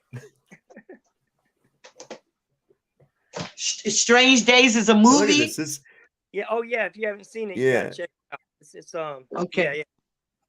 But so what what are I they was doing? gonna They're say is that searching the motherfucking car. Searching the one day he motherfucking car. Well, the guy probably didn't use his blinker, Jeebus Chris. He probably didn't use his blinker. look. That What that does that look like? desperado motherfucker. But see, this is my problem, sons. When Terry is at these stops, Terry doesn't say things like don't answer questions. Right. Do they supposed to have a warrant to say, he don't tell the person that he's supposed to be helping. He don't get him nothing. He just let the cops just violate their rights and he don't say nothing. That's true. That's true. And you know what? We was mad at Terry for that for a long time, but we got with Terry and he explained to us why he doesn't interrupt those traffic stops. And what you got to understand is that he's got a lot of different subscribers on his channel, and some of them are, there's like a sided thing going on. There's people from both sides of the fence of this police thing. Mm-hmm. Right. Trying to bring people to an understanding that see it for what it is and come to your own understanding as to what's going on. Right. What I see going on here is that that's a one-way street that these people are on, and they're going the wrong direction on it. That's 4th Street. Okay. That's a one-way coming the other direction. So they probably pulled people over for going down the one way the wrong way. There it is. That's it. Right. Just saying. I mean, that's. Well, he also says, Tim. He also says like this, man. And I can kind of see it from this, that the onus of knowing your rights is on you. I'm just here, let the audience look at it. And I can kind of see that, but myself, I could not stand back and not say, hey, you don't have to ID. Right, because people don't know their rights. So if you standing there and you say the onus is on you, but the person might not know that they have a right to say, I don't answer questions. Right. Or, and you know what I when mean? I audited in with Terry, what was I doing? I was telling the people, hey, you don't have to answer questions. Hey, if you gave them permission to search, you can take that permission away anytime. Like, tell them no. Like, they weren't listening. They weren't listening. But Terry doesn't want to be that. He wants to be a cop watcher. Problem is, Chili set him up to be an auditor. Right. That's what it is. And people expect. Well, I wouldn't say Chili set him up. I think Chili had the expectations. That Terry didn't meet the expectations. And I think that Chili's expectations were far off in the other way too. He wanted somebody who was going to say, he wants him to say shit like he does. Oh, hey, you fucking pig. You can't, and there's no need for that unless they start getting shitty with you. Keep that non-aggression principle up until they get shitty with you. And it usually doesn't take them long. That's true. That.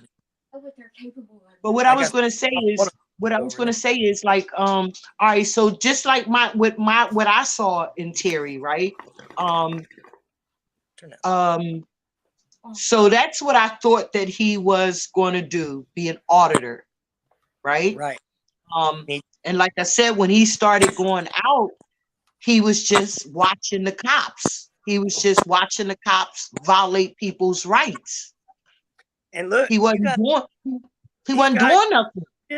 He knows what these dudes are capable of. He ain't going to admit it because he ain't trying to piss nobody off. He's just trying he don't want to ruffle no feathers. But that's taking it to the streets though. We didn't even have to ruffle the feathers. They targeted us because we caught this criminal shit. And we didn't exactly call them out on it. We just went and let them know. Like, we thought that they would have, we went up there with the expectation that they had the integrity to do the right thing. And that's not what we got. And then on and on down the road, 2 years later, we're pulled over like 7 times. And it's all bullshit. They pulled us over for bullshit every time because we had a target on our back. That's what Terry's trying to avoid, is that target on his back. Because he feels like if he's going to get out there and film them every day, then that target's on his back, that's going to get interrupted real quick. And that's going to interrupt what he's trying to do. He wants to have a channel. He wants to, relate to people. He wants to bring people together. And that ain't going to happen if he gets thrown in jail and gets some trumped up charges. He's scared of them. I ain't going to lie. And he has every right to be. They're crooked pieces of shit. Is he going to say no? Because what's going to happen, they're watching his videos. They're going to see that. They're going to be all disdain toward him. and they're not gonna be so, they're not gonna be so nice to him when he's doing live streams. You think they're gonna let him? You think they're gonna be anywhere they know he's at? Like they targeted you and your wife. I understand. I will tell you one thing. I will tell you one thing. I know this. If I go to Ironton, Ohio, I know that I'm not going to have to be scared of running across blinker fucking violators. Blinker shit? They taking them off the blinkers. No, the blinkers. The blinkers. I thought so you many was talking people, about. I mean, they're on top of that. There are a lot of things. Look, that'd be interesting to do, Tim. Go up to the court one day when they're doing traffic court and just see how many fucking tickets are for blinker violations. Isn't that what they pled the mayor down? Mayor got busted drunk on camera and he got a blinker violation. Are you fucking kidding me? I saw that. You're roboting, Tim. For Tim. a turn signal 100 feet prior.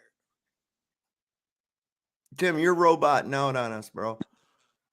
All right. Hang on. You might need to turn that one thing off in the mic settings. I forget what it's called now. But yeah, I mean it's that's obviously fishing expeditions. I said that on Chad's channel. I said that. I was sarcastic about it. I said, I can tell you one thing. If you go to Ironton, you won't have to worry about people not using their blinker because the cops are all over that shit. And I says, and of course that's ridiculous. And Chad, you know it is. It's a fishing expedition. I'm just saying get new worms. It's old, man. Quit using the same fucking one all the time. All right. It's like quit using the same fucking bait all the time, Well, that's to get you out. Wait. All right, I be wanting to do this for Moose and them. So when they come up to the car, they want to see how your attitude is, right? If you open your mouth asking any questions or being a smart ass, you're in trouble. Because this is what they do. They walk up to the car. They say, how you doing today? License, registration, whatever. Sure, officer. What you pulled me over for? What? Give me your license, registration, and I'll tell you that afterwards. Well, officer, I just want to know what you pulled me over for. Then they bend down in your window and they say, where you going? Where you coming from? Where you headed to? That's so you can get to talking so they can smell your breath. Once they get you talking, they say, that smell, you been drinking? I smell alcohol. Or I smell marijuana. Mm. That's just to get you out the car, right? Yep. Then they get you out the car. They don't want you to lock the doors and roll up the window. So they got to cuff you real fast. Yep. Right? They got to cuff you real fast. Because look, they get you out the car. They turn you around. You away from your door, right? You can't close your door, lock the car door because they got you. And if you pull away, what's that? That's resisting. That's resisting. You can't. I grab you, throw you up against the car. You better not move, right? So I can't lock my car door. I can't, I can't do none of that. Right. So that's their, oh, we smell marijuana. Now we got to search your car. Bullshit. Right. Well, a lot of times they put that in there and say, stop resisting. And the only resisting that's happening is your bone is resisting being broken by their force. Mm-hmm. Stop resisting. It's like, fuck you, Mm-hmm. It's like that asshole that got me down there in Arizona. He goes, oh, I think he says, I think you're a drug dealer. What's happening is your bone is resisting being. Hang on. Yeah. He says, I think you're a drug dealer. And I says, why? He says, because you look like one. And I said, I says, well, I think you're a fucking child molester. Because you look like one. That ain't get you arrested? Oh yeah, I was arrested, man. Listen, they fucked me hard, man. They took my truck. They took $70,000 in cash. Yeah, man. They fucked me hard, bro. Hey, It was Sovereign, bad. look, I want to say this about Chili because I want to break, I All want right. to dispel anything that people thinking that he's a bootlicker or whatever. I've spoke to this man. He doesn't trust these guys. He doesn't want to be mean to them, but he don't trust them. And keep in mind that before he was out there filming, these cops were off the fucking chain. Like they were out. I mean, you seen it. The week Chili left, they had sheriffs, cops pulling people over, searching cars. Like I was out there auditing with him, and I want to say this: the shit has came to a halt. It has slowed down. They know there's a camera watching them, and that is good enough for us. We love Terry for that alone. Like, Okay. Well, there's a lot of eyes on Ironton. Yeah. Well, there's a lot of people in Ironton that had all these stories to tell when they thought someone was there to back them up, right? When they thought someone was there to protect them, they thought it was Chili. They were wrong. What happened to those people? We've called out to these people. They're gone. They're ghosts. What happened to them? They know. They know the same as Terry knows that the minute they speak out, they're going to be followed home. And it's just not the cops. They got biker gangs in this shit too, man. They got people, confidential informants. They got people turning up dead in hotel rooms, dead in their cars, overdosing on lethal amounts. I mean, people that do drugs know what to do. Like they know their limits. They know what they do. They know their fix, right? These people are doing extreme amounts, like 10 times over the limit. You telling me there ain't somebody shooting them up and killing them? Fuck yeah. There's shit going on here. And Terry knows he ain't trying to turn up dead, man. You know, I did that, man. I did but that. as far as Chili knows, listen, Chili, as far as he goes, he claims to be there to help you and all this, and he stalls you and he puts it off and he puts it off and he helps himself and he helps himself. But then when he needs your help, he'll call you in to help you with some shit that has nothing to do with you. He'd be like, hey, I need you to like speak for me. I need you to sign this affidavit. He hit us up out of nowhere. Like, hey, I wrote an affidavit out for Sarah. All I need is for y'all to sign it and go get it. I'm like, whoa. I want to read this first. So I'm like, okay, wait. This cake chick did nothing to us, bro. She never brought us into none of y'all's bullshit. And you want us to go in front of a judge and lie for you? Right. The ugly ass fucking despicable messages he sent me after that. Sovereign knows. Hey man, it was like a circus, man. Just I thought he really cared for y'all. No, man, we did. No. We really did. did. Listen, let me tell you what a scholar he is. You might not know how I came on to Chili DeCastro /I. Came here and fed me to the wolves. I do. He was helping out a guy down there. He was helping out. He was under the guise of helping people down there. Tim and Sarah is how he went down there. I was watching him, and he come across another guy, Derek Medley, that was having he was like $30,000 behind in his child support, and it was all this other shit. And they did a fundraiser. Okay. Well, then he got. I had donated to Derek, and it went to Derek to his Cash App, and he sent us a receipt saying that look here, I used your money to pay this with. Thank you so much, and all that. Right. This is cool. And so I was in contact with Derek. And then I watched Chili get arrested. And Chili got arrested for the trespassing there in Ironton. Right. And I was like, okay, I can get this guy. I know how to help with this, man. He's going about it the wrong way. So I told Derek, I says, give him my number. I told Derek, I says, give him my number and have him reach out to me. I can help. So he reached out to me. I guess he must have thought I was going to give him money or something. So I hit him up with the whole trust thing. Like my son was talking about that night, about that whole trust thing, right? Didn't hear nothing to fuck back from him. So I didn't think anything of it. My thinking of it after watching him, I thought, okay, he just wants to be the big duck in the puddle. I wasn't looking for any credit or anything. I was just trying to help out, Right. But hey, whatever. So I watched him and he got more foolish and more foolish. And then it came time to go to court, right?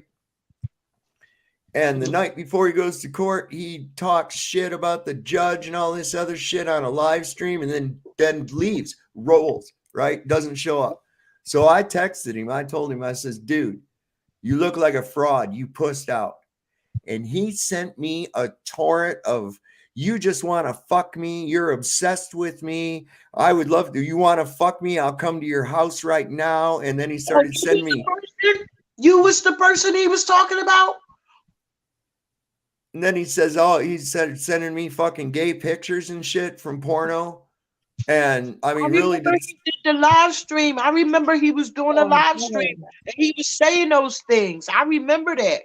Yeah. So that was my thing. And that was my first video in like 6 years, because I only got like a couple of videos from 6 years ago on my channel that like one's how to roll an antler joint, a rabbit joint. And okay, so you got like 2 joints that stick out of the end of another joint, and you light both of those and you smoke it down. It's for parties. And then those 2 will burn down into that one joint. I like on this is the end.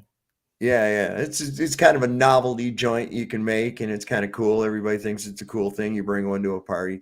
So anyway, that was my video on that. And, you know, I hadn't done anything. And when he sent that bullshit to me, I was like, holy fucking God, you pose as a scholar, as an academic, as a learned person, and this is the way you talk. This is the shit you do. And the thing that I found about it, because I always thought he acted like he was a little light in his loafers. But I wanted to give him the benefit of the doubt and figure, you know, well, he's from LA. Maybe he's just metrosexual. Yes, right? Okay.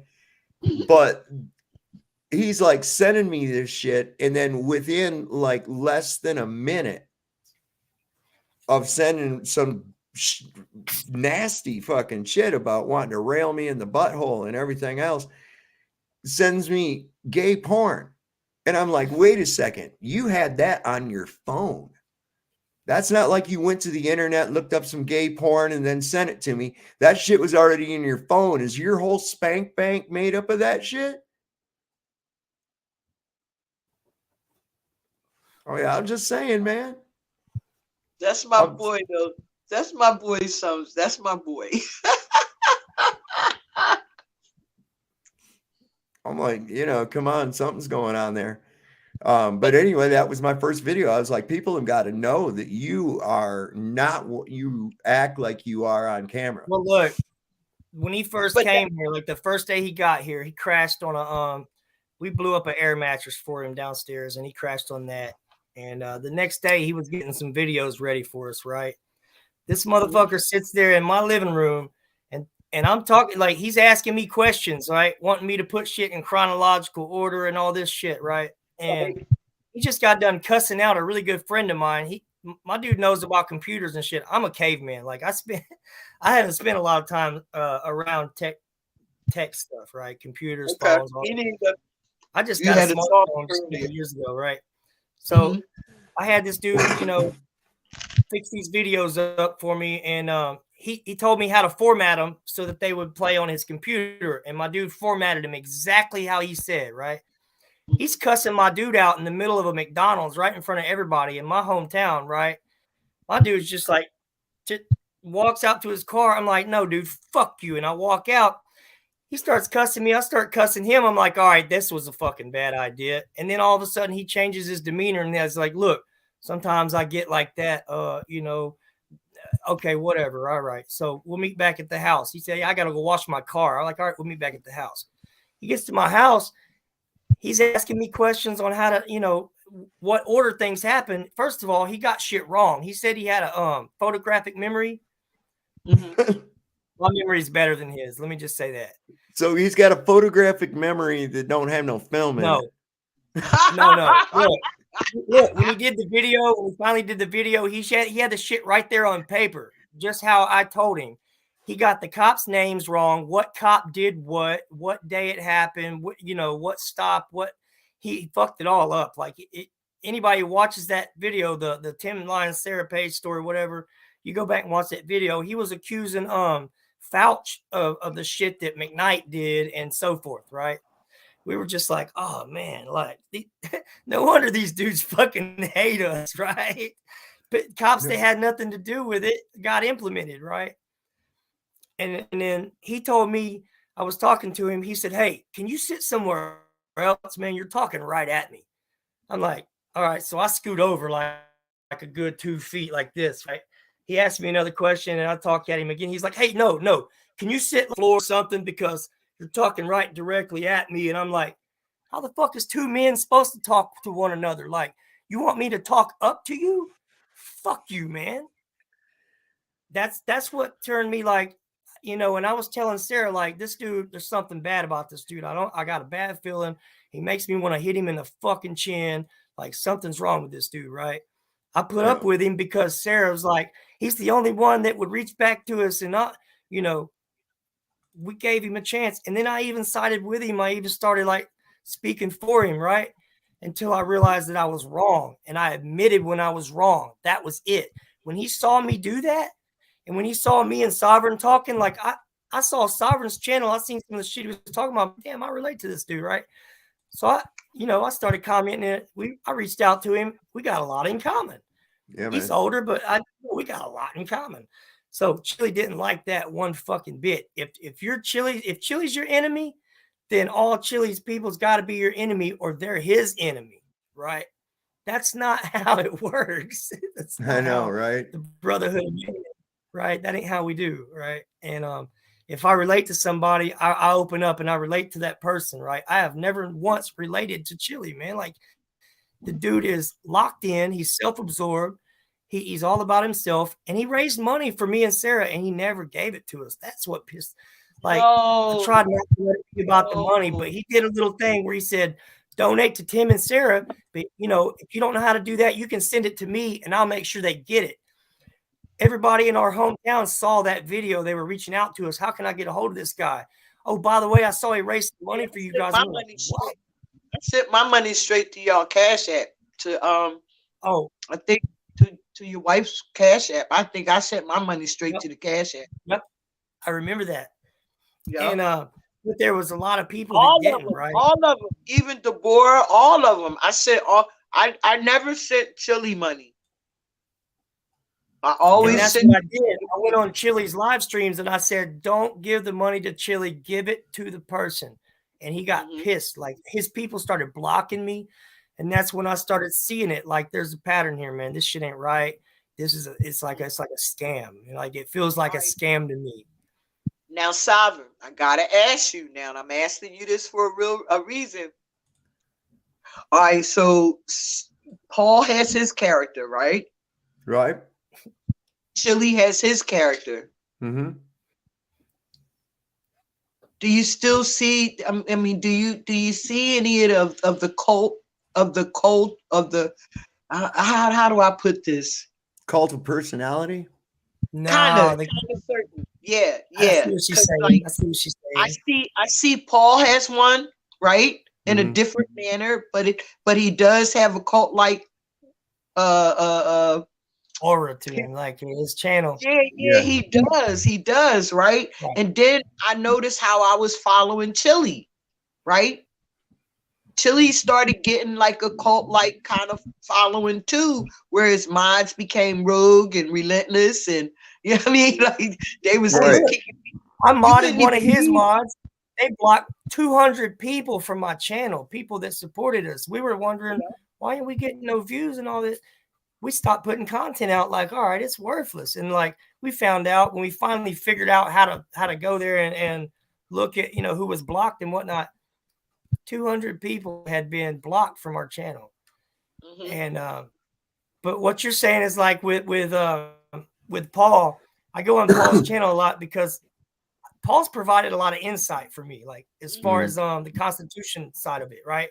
But when I go on his channel, I don't catch none of that. I go looking for that, but I don't catch that, right? I catch a lot of chit chat and then donate at the bottom. I'm like, what are we donating for? Like, what's the cause here? Like, he's lost sight of what was important. You know, what he started out supporting. And that's the same feeling I got with Chili. I got the same exact feeling.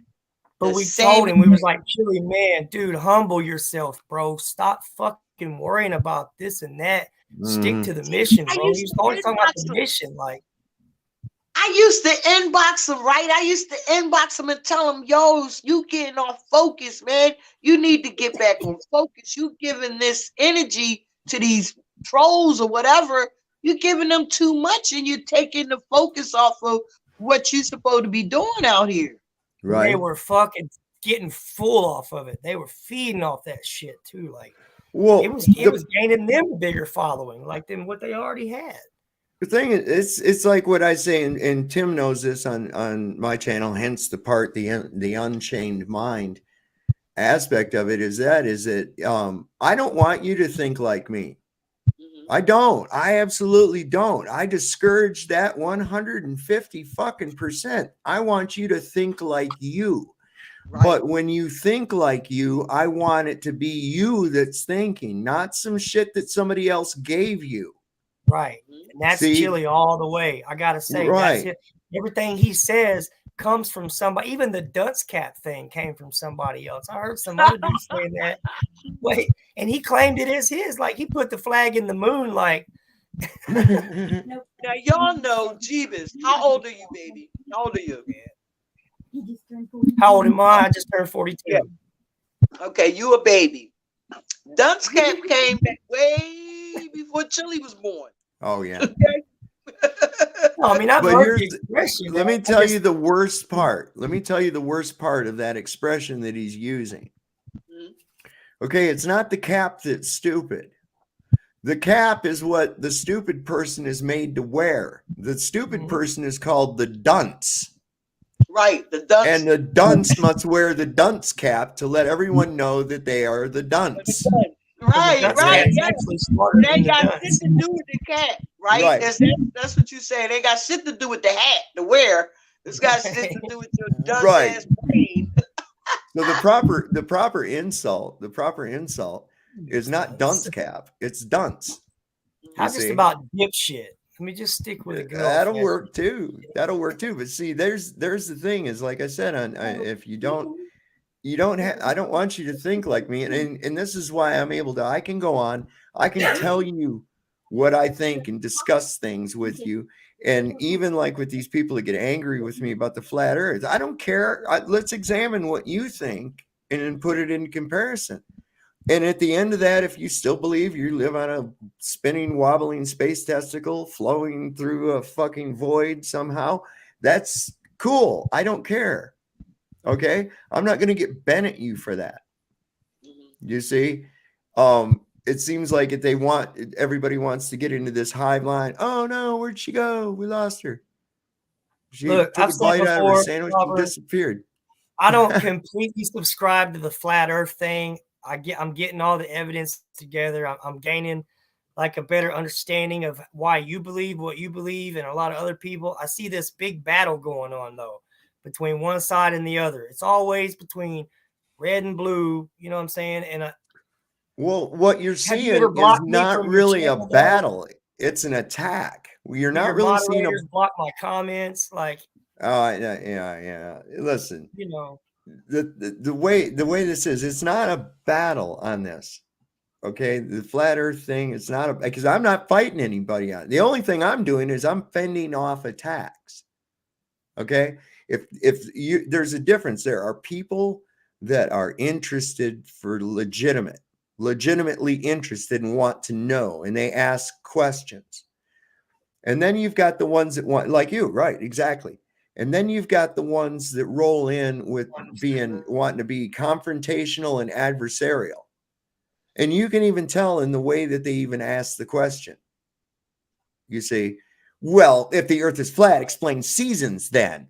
Like that, rather than show up with their sword and shield ready to battle. Well, then that's how they say it, instead of going, well, I'm curious, how does the seasons work on the flat earth model? And then to that, I welcome that. And so it's a way different way of asking, but you get a lot of people like that Zerzik guy, and it's because it doesn't compute. They associate intelligence with the ability to memorize shit that's been given to them and then regurgitate it back properly. Okay. That's what they gauge as intelligence. So if it doesn't fit in with the shit that they had to memorize, and they believe the shit that they've memorized, and here comes a conflicting something that makes that not be able to be true, they suffer a thing called cognitive dissonance. It's where you're trying to enter two thoughts that won't work together, which Chili said he can do, but I don't. That's another story. So Talcott can do it. Oh, I'm sorry. It elicits. What happens is then they have a flight or fight response. They have that fight or flight response, and it triggers I either got to get out of here or beat somebody up type of a thing. And it's amazing to me that how quickly that comes up when it comes to that subject particularly. And it's almost like the maturity level of the person, the globe person that's wanting to beat me up or fight me or argue with me, reduces down to about the age they were when that fucking belief was set in. It really does. I mean, I've seen it get down to where it's just basically a little more, not much better than a I'm rubber, you're glue, type of an argument. It's like, okay, you're done now. Okay, go away. So that looks at that level of programming I find really interesting. I find that really interesting. This is why I like that guy, that Zerzus guy that I was talking about earlier. And I was like, you didn't listen to a fucking thing I said about what you're critiquing. You didn't, you misrepresented everything that I said, and I explained it very, very well. That's because they wanted to sound more important than whatever you said. Right. You know what I mean? So I don't know, man. I don't know. Hey, but also, Sovereign, look, they're hiding behind their computer, bro. They're oh yeah. Like, this is me calling them out. Ditch the little cartoon guy, ditch the little Fleur de Gurdelure, the fucking Swedish chef voice, and come up on the panel and talk man to man. Yep, that's what I was saying. If you got all that.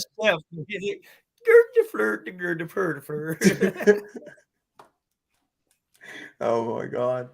Yeah, I mean, well, yeah, that's Jeebus, whatever happened to your case? We yeah, let's hear about that. Slow going. Honest to God, we haven't even turned in the complaint forms yet. There's a fucking, like, literally a novel. We've got 6 incidents, and we've been advised not to turn those in without legal representation. So we're still reaching out, and what we're finding out is that nobody in Ohio is going to represent. Is this the same case of the wallet? Is this the wallet case, Jeebus Chris? I mean, it all based from that, but we can't say anything about the wallet because we can't prove the wallet. And what they can do is say, oh, well, that's false accusations, and they can lie for each other and say, well, he was here or they were there. There was no cameras at the dollar store. We went back and checked. Matter of fact, she got bullied away from the police department when she went to get the wallet back. We drove back past that dollar store, and there were 4 police cars there. We were like, what are they? Oh, they're looking at the security camera to cover their ass or to see who I was, because she didn't tell them who I was. She just said my fiance. There was no ID in the wallet, just a fucking Toro Loco free, stamp and get a free meal card and $130. So as far as that, we can't include that. That's just speculation. As far as a lawyer or a judge is concerned, we could probably get into some shit for saying that. Okay. But we have been talking to legal aids and stuff that they're giving us advice. And so far, the biggest piece of advice is don't turn that stuff in until you have legal representation present. Right. So we're because one false move on our part makes everything for nothing. And I'm not smart enough to do it on my own. Sarah does nothing but sit around and research Ohio revised codes. I remember that smart. I remember that pretty voice. Well, let me.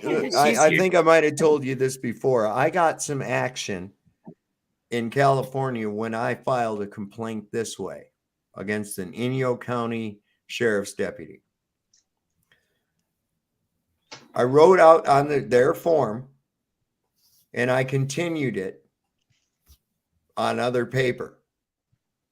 And it was a few pages thick. Then what I did was I went and made copies of the entire thing. And I sent by certified mail a copy to the sheriff, the undersheriff, every county council member, the governor of California, the lieutenant governor, and the attorney general. Nobody's going to not see this. Okay? Somebody's going to see this. So don't try to put it in there. And so on it too, I put carbon copy 2 and put all those people that were having a copy, so that when it's at the sheriff's department, right, they look and they see that everybody on the council got a copy of it. The fucking governor got one. They know you ain't fucking around. And I got action done. They see you crossed your eye. They see you crossed your T's and dotted your I's, man. That's right. And so we took that sheriff's deputy from being a little tyrant who thought he owned our little town to where he ended up being the bailiff at the courthouse. His job was getting sandwiches for the inmates. Fuck you. Observe and report. Yeah, man. Yeah, man. But yeah, we were like real fucking heartbroken that when we found out who Chili really was, man. We had people warn us, but we were like, you know what?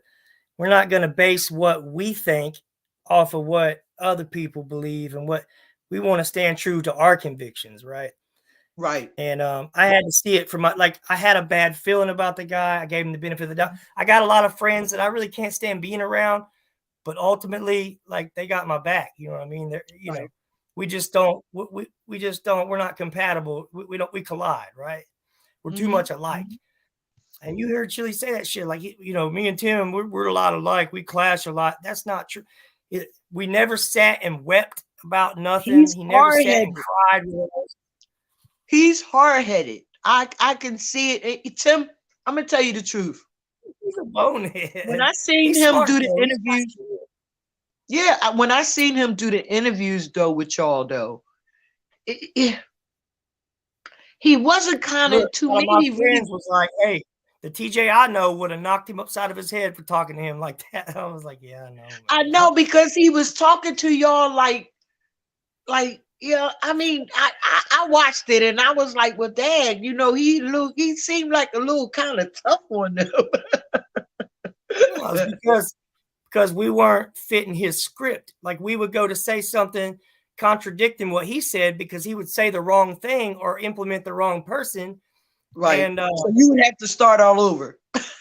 Right. So he's like, no, that's not what I said. You got to base it off what I got it wrong. So you got to say it wrong to match what I said.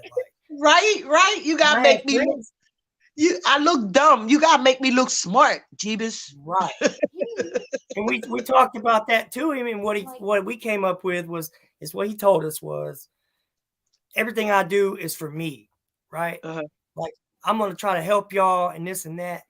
But what people don't know is that he told us 3 different times before we told him to fuck off that he did everything he could do to help us, while still telling his viewers that he was only 2 weeks away from our fitter.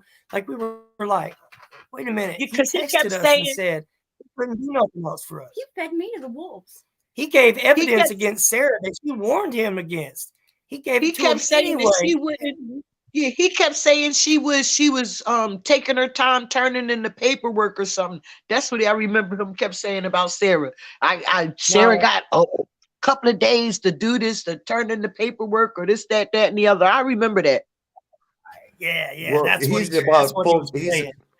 about he's about 3/4 full of shit or more when he's talking about, like, with, I gave Terry all this money and shit. All right. Those were to file his bullshit lawsuit. Right. So him and Eugene had to drive all the way to fucking gas and everything, drive down there, pay for parking. And poor son of a bitch went about $20 in the hole every time he had to go down there because their paperwork was fucking wrong. And they had to refile retry it, and they'd say, "Oh no, this is wrong on here," and he had some Bobby Laws working on this shit, and you Speaking don't of hear. which, Bobby Laws. so, Not Laws. do you remember the live he did with Christy Rowan and Yes. Bobby Law? Great Lake Okay. audits, all that. Now he flipped out and cussed me. I got for it on at video. least Wait, Sovereign's seen this, okay? I just want to put that out there. We shared this with Sovereign. right. He was bound and determined to get me to cry. He was just talking to me so awful. Yeah, All yeah. because I asked to be in, not that I wanted him to raise money for me. That's not what it was about. I just asked to be a part of it because I felt like he just left and abandoned me. Screw you, I'm going to the next big thing. And when I asked that in the comments, he's like, nope, we didn't bring nobody else up. It's just for this. I was like, oh, okay, well, wow. I was like, Chili, I really feel like I'm being abandoned here. The next day, I guess a lot of people had emailed him, and it's like, why didn't? Well, he cussed me like a dog. Yeah, Look, man. I walked in from work. She had him on speakerphone, and the way he was talking to her, I snatched the phone from her and was like, "Look, you motherfucker!" And he hung up. Oh, And it's 111. That's a gateway number, y'all. It's 111. we're on the right track. That means Okay, we're on I'm the right done. track. we on the right track. Yeah, man. I'm with the best people though. But you know what? I am so glad. Like I never really judged any of the YouTube street people from what other people say, but being as though I watched y'all's story and I watched him with y'all, it breaks my heart. It really does. It breaks my heart because I trusted him for you. You understand what I'm saying? Mm-hmm. Absolutely. And that was a lot of people. See, when after Absolutely. the she tried to get on the live stream and be a part of it, they was like, "What do you mean you abandoned Sarah?" Like they were messaging him, emailing him. He called her the next day, like, "You made me look bad." And he was just like going off. She was like, "I apologize." She was giving into this shit. And when I came in and seen it, I was like, no. You don't owe him no fucking apology, right? He owes you an apology for leading you on, making you think he was actually going to help you overcome this shit. What he did was give her false hope, right? And then he fed her to the fucking wolves. I wonder what he did. That's why I get on, because Terry, He's a low level black magician. He's a low level grifter. I mean, He's a low level grifter. All right. Well, let me give you an idea. Grifter was until we started experiencing it, and then I was like, wait a minute. He did. He moved on to the next best thing. Then he moved on from her. He was using that word. Money to fill her up, and then moved to the next person. Like, oh, he's grift. Oh, that's what it is. Yeah, he was the one that kept using that word. So, Jeebus, do you know what happened to the other young man? Remember the other young man that he was helping? What is his name? Spanish guy. You know what I'm talking about? Oh, wait, yeah. He was an Indian guy. He was the young guy. Starts with a V, right? Yeah, in Texas, right? Yunez. Yeah. What happened to him? Well, from what I saw from Yunez was that he was using his own money for his own case, right? He even said he saw it on YouTube. He took all pennies and went and paid the ticket, right? He paid his own fines. He filed his own lawsuit. He got his own lawyer at Chili's, advice or whatever. He used the confidence that he got from Chili and stuff, and he had his own money. That's why he probably had he's probably in the middle of a lawsuit right now. Like those things take time. But so he basically you're saying he went on his own. Basically, you're saying he went on his own, right? Yeah, exactly. Same as we're doing. Yep. He had the money to do it though, right?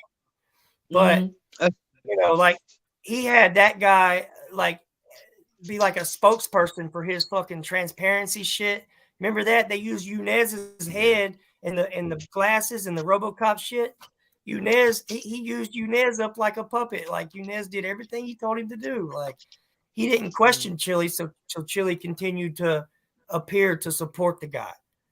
But what happened? That's the big question. What happened to him? Where's the lawsuit? What What's Chili still doing for that dude? What kind of paperwork is he writing up?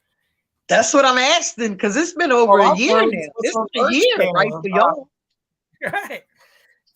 You know, all I know about Chili's court cases is what Merb's sharing with us about, you know, DeCastro versus Abrams, DeCastro versus Pete, all this stuff. Whatever happened, that's a good question. What happened to you next? Yeah. You know, people ain't asking these kinds of questions, man. People are not, they're not thinking for themselves. Okay. Put it that There way. you go. And that's my main thing every day, Jeebus. It's like people do not know how to think for themselves. They keep looking for a master plan or somebody else's plan or somebody else's guidebook. Like Chili's I'm a leader. Yeah, like think for yourself, man. Well, that's like even with like when I talk about flat Earth, right? When I talk about flat Earth, or even about individual sovereignty, you know, I want to get into your brain. I want to know, why do you think that? Look, so somebody will say, "Oh, the Earth is definitely a globe," and I say, "Well, why do you think that?" It's a simple question. Why do you think that?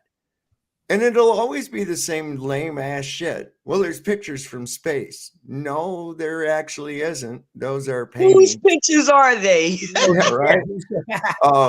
You know, and the various things. And one of the news, what's the real news like? If you've got enough mind to be able to do like a thought experiment, you know, it's real simple. I'll ask somebody and say, you know, okay, let's suppose no one had ever told you that you live on a globe. Okay. Nobody told you live on a ball, or even that a ball that spins, right? What would make you think that you do? Would you ever come to that conclusion? You would never even think anything close to it. I would never, ever think that. Nope. What you learn in school, in grade school, is that Christopher Columbus dispelled that shit, right? Because he sailed around the world or whatever. But well, if you think back very, very carefully, what's the earliest grade you can remember, Sly? First grade. First grade? I bet you there was a globe in that classroom, wasn't there? Oh yeah, you know, every classroom had a globe back then. Why? When I was coming up. You weren't learning world geography. It was so you'd spin it around and ask, what is this? Oh, this is where you live. And then, of course, you're going to ask, how come you don't fall off it when it spins? And then they're going to use one of the 3 buzzwords. I'm getting ready to use one, which means I have to hit my bong. What's the buzzword? What's the buzzword, Jeebus Crisp? You know it. Gravity. Gravity. They say, oh, because of gravity. And you go, oh, okay. And then they'll say some stupid shit about swinging a bucket of water around, and you just go with it because you actually believe that there's an elf from the North Pole that's going to bring you toys every year too. So what the fuck? Everything's on the table, you know, at 5. So there's 3 things. There's 3 excuses that they use for the things that can't be explained. Gravity, parallax, refraction. Refracted galactic parallax. Sav, you talked to Thomas yet? No, I don't think so. Not yet. No. Thomas be on Moose sometime, and Thomas be on Paul's, and he talks about the flat Earth thing. I may have caught him a few times. I'm like all over the place. It gets to be like one big, huge stream after a while. But I did have to use the globerism. That's what I call globerisms. Gravity, gravitational parallax. Yes. Parallaxical gravitational refraction. You know, you can even put the 3 of them together, and you just, you know, whatever. Oh yeah, I'm smart. I'm gonna pretend like I know what that fucking means. You know, yeah, right. And it's some of the dumbest shit. And it's like you take it right to the rudimentary thing. You know, they want to dazzle you with all this shit like parallax and all this other dumb shit. And I'm like, you go outside and you see this yellow disc or ball or whatever. It's a bright yellow thing is in the sky, right? And sometimes it's huge, sometimes it's small. It goes by, it appears to go by, and you know, and then go away, and you have nighttime, and you want to know how big and how far away is this object. Now, without any other known values, how are you going to determine that? Because we know that a large object far away can look the same as a small object close up, That's how they used to do those 1950s sci-fi movies where they'd have a girl getting eaten by an iguana, and they just put the iguana up close and they put the girl off far off, and it's a one lens, so you don't have the depth perception. Okay. King Kong on top of the Eiffel Tower. Yeah, I got you. Right. So without any known values or any frame of reference, the only thing you have is a position and the object and the apparent size. In other words, the size it appears to you and the speed that it appears to be going at whatever distance it would be. So without one of those known values, you could never calculate that. So where the fuck did they get the 93 million miles kills from? me, the whole, what makes me question things in general is just why are they showing us fake ass videos from space stations, and why are they showing us videos of space and you can't see no stars from space? Like, it seems like you'd be able to see those stars because you're closer to them, like you're out there, right? When you see like video from the moon, you don't see stars in the background or none of that shit. Like, but why would they do these green screen videos of people doing flips and all? Why are they lying to us? Well, there's that's an my interesting big thing thing. that Like, when I happens. see somebody lying to me, I catch them in a lie. It seems like once you get to a certain altitude, then the stars aren't apparent anymore. That's kind of weird. That is really weird, because you would figure, because like in the picture behind me there, look, So look would at you that black. do pass them? So when you get up there, would you pass the stars? What? I mean, I don't know. We don't even really know what the stars are. That's the point. And it's like what we actually see in the sky may not be the actual things that we believe are in the sky. They may very well be like some kind of a projection, like through a lens. They may be somewhere else and projected in through the firmament. because it is 16 space, but not space stations. Is it 16 space stations? Everybody has a satellite in the sky, right? Well, that's what we're told. It's supposed to be 16. Yeah, it's supposed to be 16 nations. I don't know how it is, but when I seen the Arabs, sending something to the sky, I was like, what the? When they start doing that? Yeah, they was dressed in their all white. Nothing's going into space. I can tell you that. Nothing is going into space. I believe the stars are close. Come right back down. I think the stars are close. They're sentient. They appear like cymatic patterns in water. When you look at them through like telescope or binoculars, or even the P900 Nikon camera, which has a phenomenal zoom. See, the technology's outweighed the lie. We can see too far. And so it's apparent to me that they're very close, not millions and millions of miles away, light years away. I mean, those distances are fucking impossible. Okay?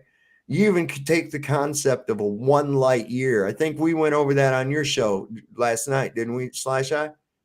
The one you were on, didn't we go over how the whole impossibility of those distances? No, that wasn't me. That was Moose, I think. Yeah, that was Moose. Yeah, well, you was there, right? No, I think No? I didn't make that. All right, I didn't stay that long. Let's take a look at it from a logical standpoint. They tell us that the sun is 93 million miles away. I don't know how they know that, but that's what they tell us. And at that distance, given the speed of light, it takes 8.5 minutes for the light from the sun to reach the earth.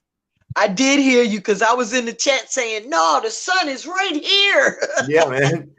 And it's like, okay, so it's 836,000 miles in diameter. That's what they tell us.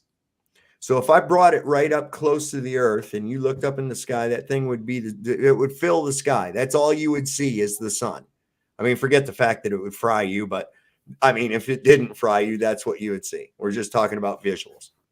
So now moved away 93 million miles. It's about the same size as a quarter, maybe a nickel, held at arm's length. There it is. You can block it out with your finger, right? So it's very small. That's 8.5 light minutes away. It takes 8.5 minutes for that light to reach the earth. This is according to them.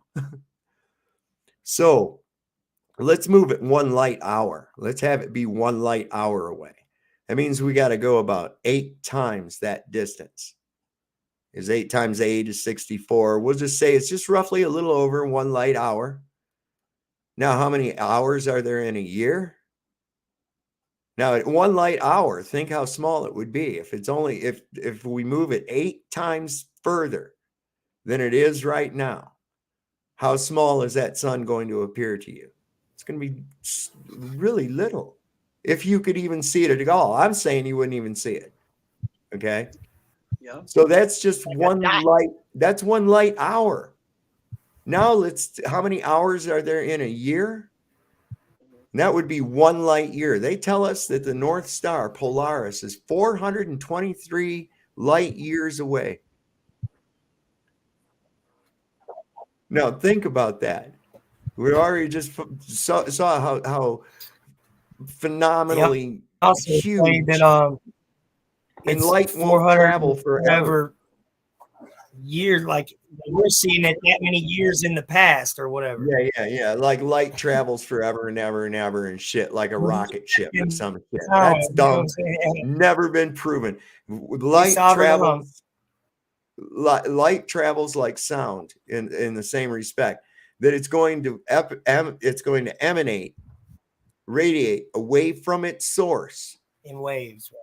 And it's going to go out and dissipate as it gets further and further out. It dissipates, and depending on the initial energy of whatever's creating the output, the light is going to determine this how far it can go. Just like with your high beams versus your low beams, right? You can see a hell of a lot further with your high beams on, right? Why? Because there's more brightness coming out of it.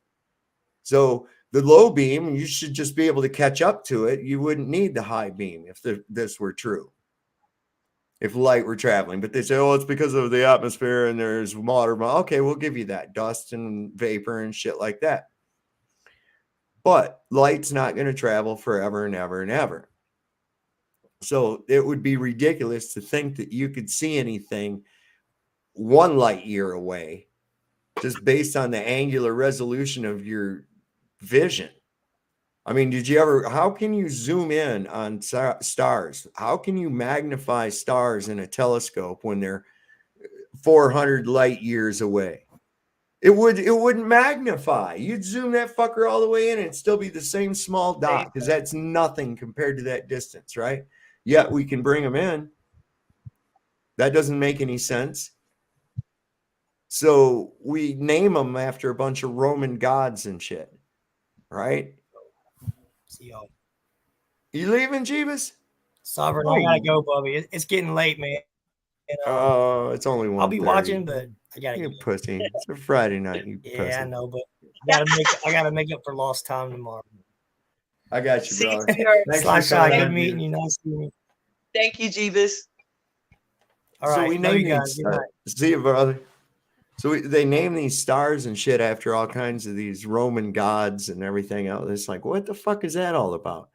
And I used to think, how can astrology and shit like that, and the zodiac and all that, what the fuck would that have any influence on me if they're that far away? And I'm on this little tiny speck of nothing, just way out at the fringe of the Milky Way with, yeah. That's to give you more shit. That's just to put more shit on your brain, to give you more shit to be confused about, so you won't pay attention to the real shit that's happening. Art Acuto says, try shooting a laser beam at the moon. And this is another thing. Yeah, let's try shooting a laser beam at the moon.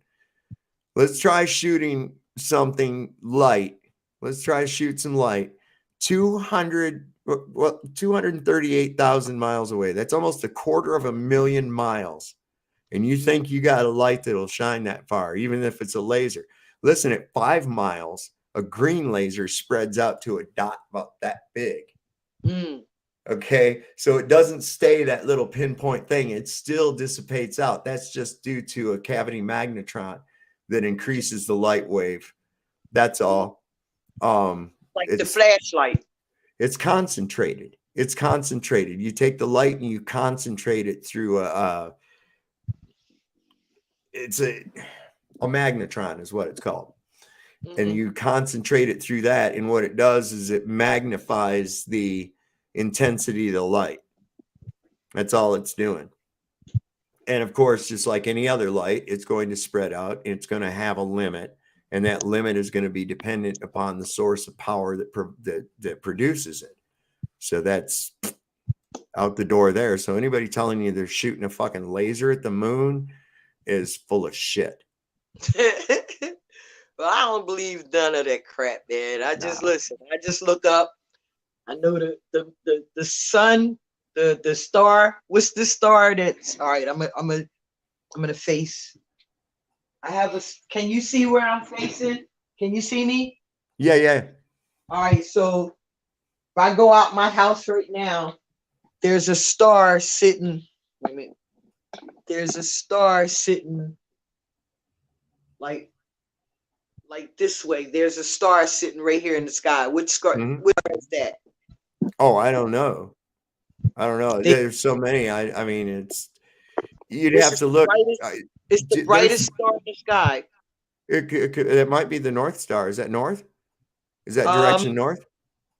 It's let me see. Is it? Yeah, I guess it would be north. Yes. Okay. Yes. That's Polaris. Comes right off of the tip of the Big Dipper. Okay. Right? Okay. Let me see. Yeah. Show you something interesting with that. Pull this back down. Because it's not far from the sun. Whatever that star is, it's not far from the sun. Or the moon. Okay, so check this out. Here's your North Star that you were looking at. And it's got the Big Dipper during the different seasons of the year. You see this? Here's summer. Over here, summer, spring, winter, fall. Where have you seen that shape before? That's the swastika. Yes. That's what you were saying the other day, right? When you explained it at the before. Yeah, so I was there when you was talking about it then. Yep, there it is, man. Okay, yup. Damn. So and who drew that? I mean, how is that? That's from the sky? That's from the yeah. I mean, that's what you'll observe. You'll observe the Big Dipper over here in conjunction with the North Star in the summer. And then it'll be up here in conjunction with the North Star in the spring. It changes all right, direction. I got you. Wait. You're so right. Because here, it was here in the summer, and it's there. All right, my back door. It was here in the summer. Yup. Look. Yup, it sure did. It was here in the summer, and it's there in the winter. You're so right about that, yo. It's really cool. Listen, it's so fascinating. And then you see something like that and you go, oh my God. And then you start putting it with all of the rest of the things and you come to the conclusion. It's like, this is not some random accident. This is created with purpose. Everything here was created with purpose. I matter. We matter. We're not just some accident because some alien jacked off in a swamp or whatever the fuck they want to tell you. We were created. We're here with a purpose where we have a duty. We're supposed to enjoy life. That's what we're supposed to be. We're not supposed to be wage slaves. I mean, think about that, man. I often use this as a demonstration. This is kind of cool. All right. So you see how this cigarette is? Yes. Okay. And if you look, see that brown part? That brown part right there, that brown represents your life. Okay. Okay. All the way up to the red line, starting out here at the end, all the way to the red line. That's your life. Okay. And so we spend this entire brown part waiting to get to this red line here.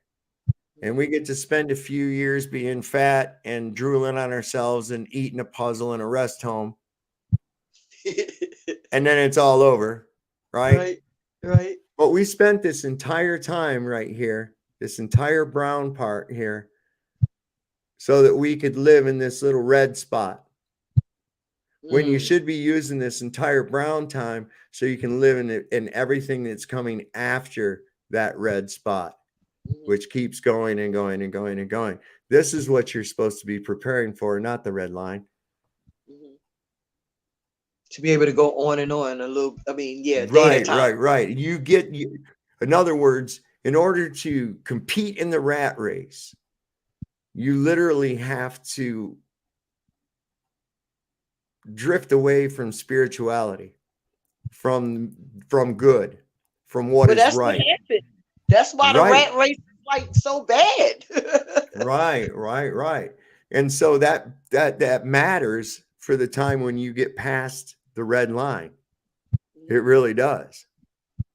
It's going to determine a lot of what goes on after you pass that red line. So you have to make sure that you are here instead of trying to fuck each other over for material wealth or what you consider to be material wealth. We're supposed to be here learning, helping, loving one another. That's what we're really supposed to be doing. But instead, they've got us in some kind of a fantastical gladiatorial game where we're trying to step on each other all the time. If you listen to Pink Floyd, listen to Pink Floyd Dogs, a song called Dogs. Smoke a joint, put on your headphones, and listen to this jam and listen what the lyrics, man, and it's exactly what I'm saying. Okay, wait.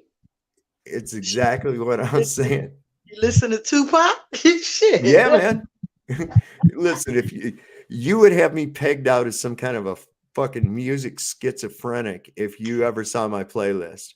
For real. Oh, no shit. I go like my shit. I was listening to it the other day while I was doing something here on the computer, and it went from 2 Live Crew to the Bob Crew generation, which is like, it's like, what the fuck? That's, like that's from the 60s.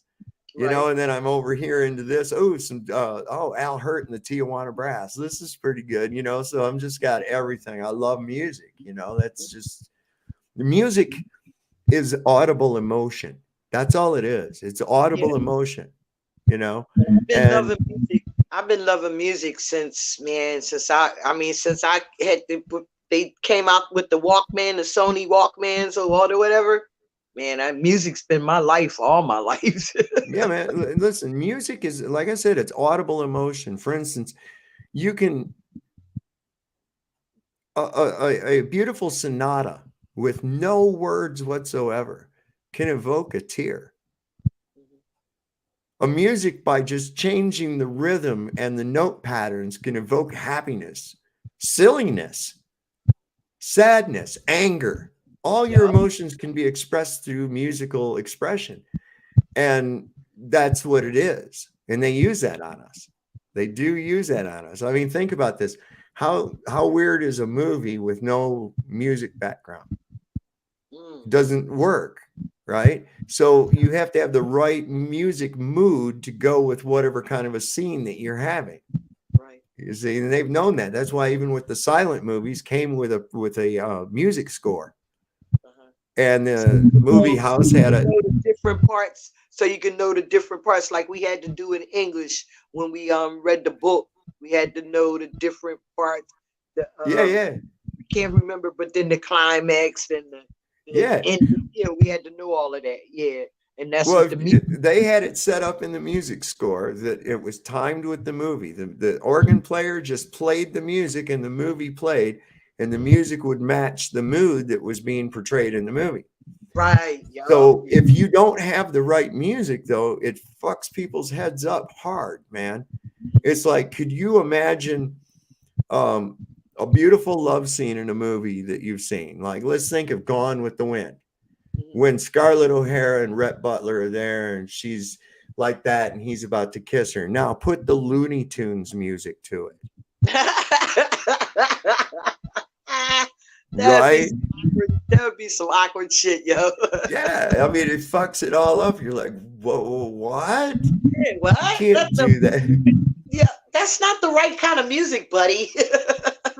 Right. That's what I'm saying, and that's one of the biggest things that what the point being is that the music is key, and so music heals as well. Music can heal, but it can also damage you as well, and that's why they forced into the tuning worldwide if A at 440 hertz, whereas it's in nature it's A at 432 hertz. It's like a half step down. Okay, and when you look at cymatic patterns that are exposed to a 432 hertz tuning as opposed to a 440 tuning, oh, it's a world of difference. The 432 is just more intricate and more vibrant, whereas the 440s just not quite as much. It doesn't have as much cohesiveness to the shapes, that kind of thing. Well, we're what, 70%, 80% water? We're exhibiting cymatic patterns based on the vibrations, both emotional and audible, around us at all times. So what's that doing to our water? What's it doing to the structure? So we're listening to music at actually damaging frequency rather than a healing frequency. You see, so the 432 messed up. Even from the numerological standpoint, you look at that, the 440 adds up to 8. The 432 adds up to 9. 9's the magical number. 9 is the magical number, whereas 8 is the symbol of time and space, the Ouroboros. You turn it sideways and it's the infinity symbol, right? 9 is a magical number. You can take 9 and whatever you multiply it by, the result added together, like the two digits, like let's say 5 times 9 is 45, right? So and 4 and 5 is what? 9. 9 times 9 is 81. 8 and 1 is 9. So there's only never ever. Wow.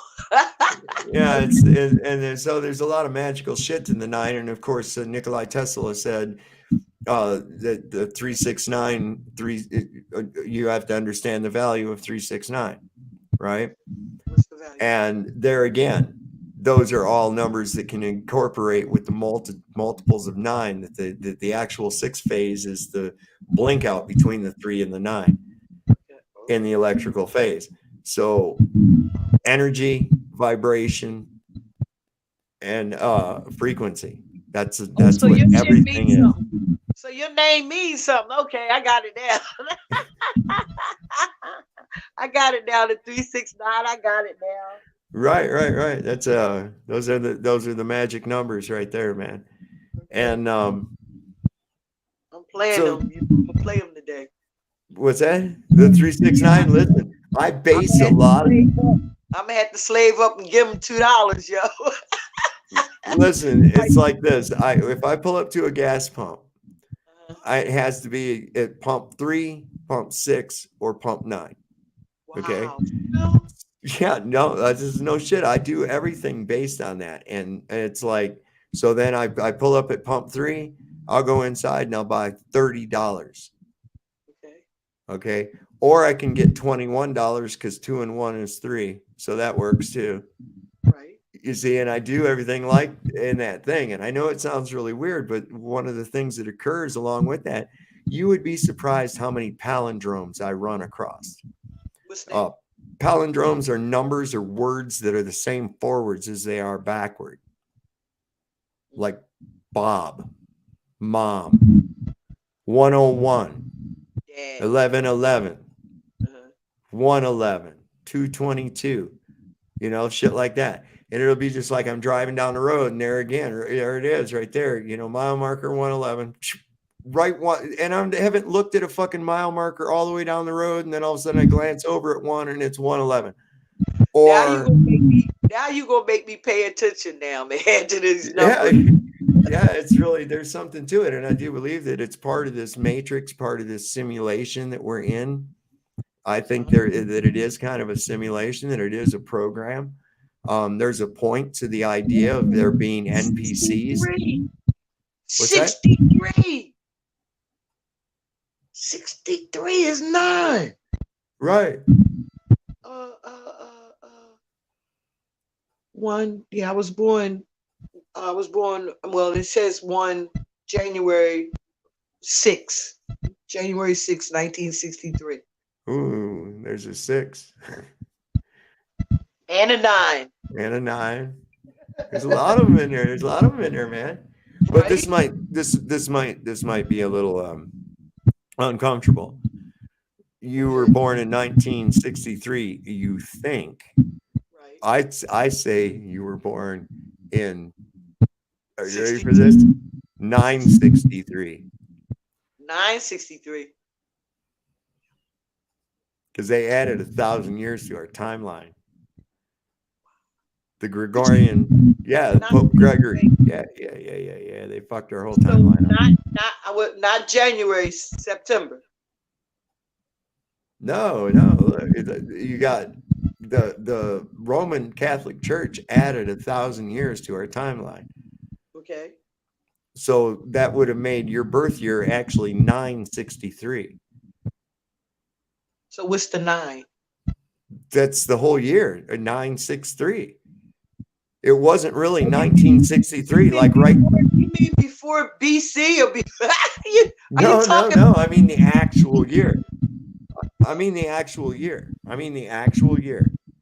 Okay, as opposed to what they say it is. Okay, so if they added 1,000 years of fake history to our timeline, and I remove that 1,000 years of history from our date, what is 1963 minus 1,000? It's 963, which would actually make your birth year the 369. Damn. Am I cursed?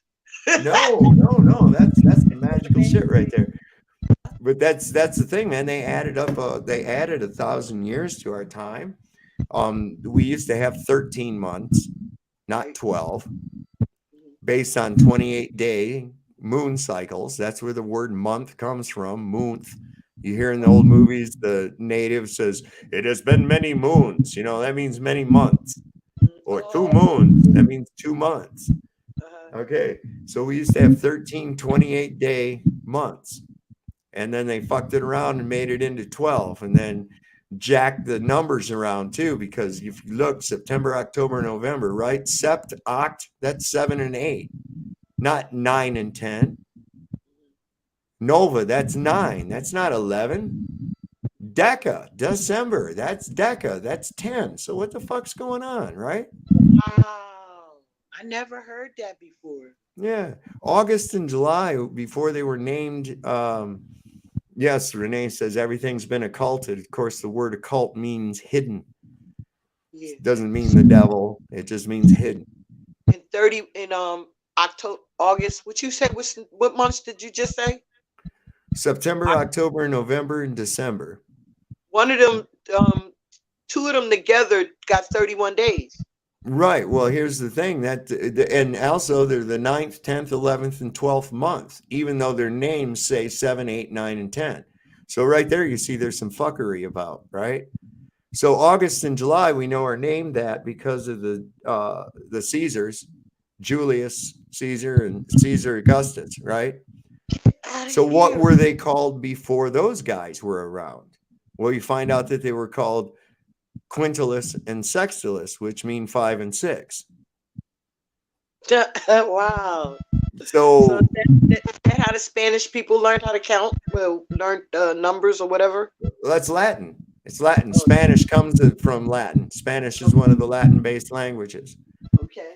Hence the word Latino, to represent someone who comes from Latin America, where, yeah. I'm just rolling up one. I hear you. You got some kind of. Are you wearing like a mic that rubs on your shirt and stuff? No, I took that off. But no, you probably hear me rolling around in my chair and stuff now. But Okay, I took because the. it keeps like muting or some shit. I don't know what it's Oh, doing. because I'm walking away from it. Oh, it's a Bluetooth type thing. I got you. No, my phone is here. My tripod is here, right? I just walked over there to get the L's. So that's I got you. the mic. I'm wondering if this might not be in my headphones. Let me make sure. Because No. I remember when I got the new headset, right? Paul made me get a new headset. So when I got the new headset, the mic was rubbing on my hood of my hoodie. He kept saying, "Are you dragging something?" I don't know, I'm not dragging. Yeah, see, they used to have the New Year, and of course, the Jewish New Year, Nisan, is in April. Okay, so the New Year was April 1st. Wow. And so when they changed that, of course, How they change that shit? well, you're the Pope. You're God on earth. You know the picture you see of Jesus, you know, that everybody uses as Jesus, right? You know who that really is? It ain't Jesus. Oh, I'm sorry. No, it's not. It's not. It's not at all. It's a guy named Caesar Borgias. For real? Yeah, and he was like the bastard or son of Pope Borgias. And I guess his reasoning was that because he's God on earth, and that was his son, that made his son like Jesus. So he had the artist commission to paint Jesus and put it in the likeness of his son Caesar. And that's what people think. Caesar was white, light skin. I'm sorry. No, I know he wasn't. I know he wasn't. No. So who painted that damn lion ass picture? Whoever was commissioned by the Pope Borgias, to paint him like that. If you really look at it, I'll show you something really cool. I'm going to show you something cool that's going to blow everybody's mind. I might get some static for this, so just give me 1 second. I just got to grab this. Oh, wait, no, maybe I don't. Maybe I don't. I'm going to say, maybe I don't. you show it, make sure you cool, because I don't want to see your ass get banned again. Oh, no. I'll get this right up. It's like, let me open this up into my home. Well, I thank you for making me have a very, very peaceful, loving birthday. Listen, no problem. People usually my age want to be out, party, have a big party and all that because they turned 60 and all that kind of stuff. I was like, child, I'm not, no, I ain't got to do all that. Right. You know what I mean? Right, I ain't no little kid. I ain't got to have no birthday cake, get all dressed up, make people come out to my birthday party. Let's see. Because this is a common image. I want to get the whole thing. Is this him all the way? No, damn it. I'm looking for the oh, damn it. Did I really do that? Shit. I've been up 24 hours, man. I hear you. I did that, yes, with the other. It's just today. Let's see. I gotta find the one. Because this will blow your fucking mind. I might have to go get that. Because it's the one that the Catholics use the most. They don't have a phone one. Can't I get a phone one? Is it true? Is it true that Catholics work for the CIA? It would probably be more the other way around. Oh, really. the CIA work for the Catholics. Listen, you would not believe the amount of power. Was you on the stream where I showed that Jesuit oath? No. Oh, I'll bring that up in just a second. I'm gonna go get this little statue. I hope it's where I left it. I'll be right back. Okay. I'm gonna run to the potty. I'll be back.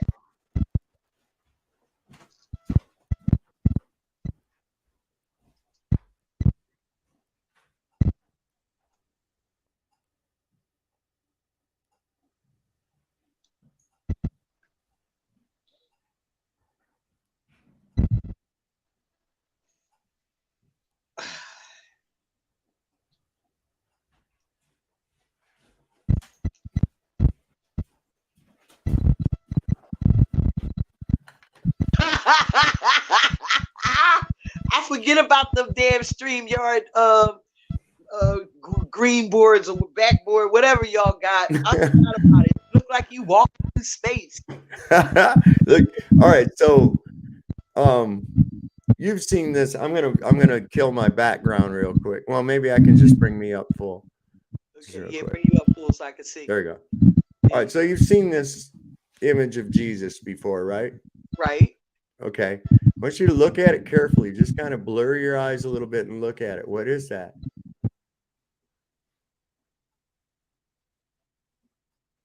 Look like a monkey to me. Gentlemen, what does that look like? Look, it's a vagina. Oh shit! The Virgin Mary. It's a vagina. Okay. And here's the clitoris. There's the clitoris. Oh right my here. goodness. Now I see it. I see it. I see it. You think that's an accident? So wait. Wait. That's not an accident. Was looking at the vagina and drew the picture of Jesus. Well, what they did was they used that imagery in conjunction with it. Yeah, absolutely. That's not an accident. That's crazy. Instead of him drawing the the picture of the man that was standing in front of him, he was looking at the coochie. Well, think about this. The Pope lives in a great big. Owen Benjamin was talking about this. And he said the Pope lives in this great big huge palace that looks like it was decorated by gay men. And there is a whole bunch of naked little children blowing on trumpets, flying around as statues and shit. There's dicks everywhere. He lives in a palace of penises. So why you think they all why you think he ain't called them out yet? You know, the priest that that allegedly like little boys. Oh, it's no. I mean, there's a lot of them that goes to it, but a lot of this too that's overlooked. That's overshadowed by the sexual predator pedophile versus the energetic vampire. And what I mean by that, the energetic vampire pedophile. Okay, so the most pure energy is from a virgin. Now, what is a virgin? That doesn't mean somebody who hasn't had sex yet. That means someone who hasn't gone through the physical and energetic change of puberty. Okay, of puberty. Okay. All right. So their energy, they tap their energy from the root chakra, which is right where your butthole's at. Because now think about this, man. Even when it's girls, there's still a higher percentage of, and especially amongst these the ritualistic, satanic ritual abuse, of anal penetration amongst these young prepubescent girls or boys. Right. This is a tap right into the root chakra. And there is a power in that for these people. And then you've got just the regular predator pedophiles. They're both reprehensible.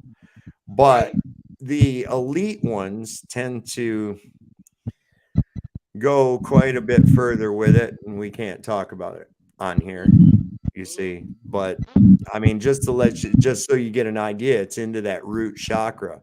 And that is an energetic thing. These people listen, I'm convinced the Vatican is nothing but Satan's palace. I'm serious, man. You look at that thing that says Caligula. Yes. It's really, like I said, everything's Luciferian. It's backwards. It's backwards from what it's supposed to be. Yes. And like I said before, but we got into where'd that come from. It came, if the Pope, you know about Unum Sanctum?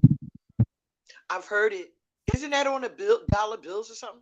Well, actually what it was a the Pope declared everybody dead and that their souls were lost at sea. And that, and then he is the ruler of the Holy See. And so that by default makes everybody on earth under his dominion. So the Pope runs everything. Yeah. Wow. At least for as far as in the past, it may have changed hands by now, which I believe that it's the same hands, just looking different is all. They say when you go to confession, right? You ain't just confessing to the priest. The priest telling your confession to somebody. Probably sitting in there jacking off. Yes, and tell me about how you finger banged Mary Jo at the football game again, Billy. Give me all the salacious details so we can pray your sin away. Say 3 Hail Marys and what? Yes. Say 3 Hail Marys and punch yourself in the eye really hard. You know. All right, I don't know. look, I'm gonna run to the potty real quick, and then I'm gonna smoke some of this, and then I gotta leave you. I gotta go to sleep, but I'll be back. Okay, we'll see. I'm waiting on you. Don't take long. I'm not gonna take long. I'll be back. All right. Renee Bernays says a papal bull. Yes, that's what that's called. That's what that's called. And it's like a bull. That's an interesting thing to call it as well. But I mean, it's just okay. I'm the Pope, and I'm declare myself have dominion over everybody in the world. That's it. So there it is. And the worst part is that there's people out there that fucking accepted it. I mean, really? Come on, y'all. Man. It's one thing to think that you're better than everybody else and you're the king and all that, but for everybody else to fucking believe it too, that's fucking crazy, man. Oh, man. When Sly Shy comes back, you know what I'm going to do, man? I'm going to go in there in the kitchen and I'm going to get, this is going to be beautiful too. I'm going to go in there and I'm going to get I got socket to me cake. That's what I got tonight. I got socket to me cake. I'm going to go in here. I had some of that. Mm-hmm. Yeah, man. I'm going to cut me a slice of that. I'm going to let you ponder a picture. That's not the 7-Up cake. No, those are good though too. Those are really good. Okay. But go get you a slice. I'll wait for you. See what you think about that car right there. That's a Bonnie and Clyde. Let me see if I can read it. First glance at it.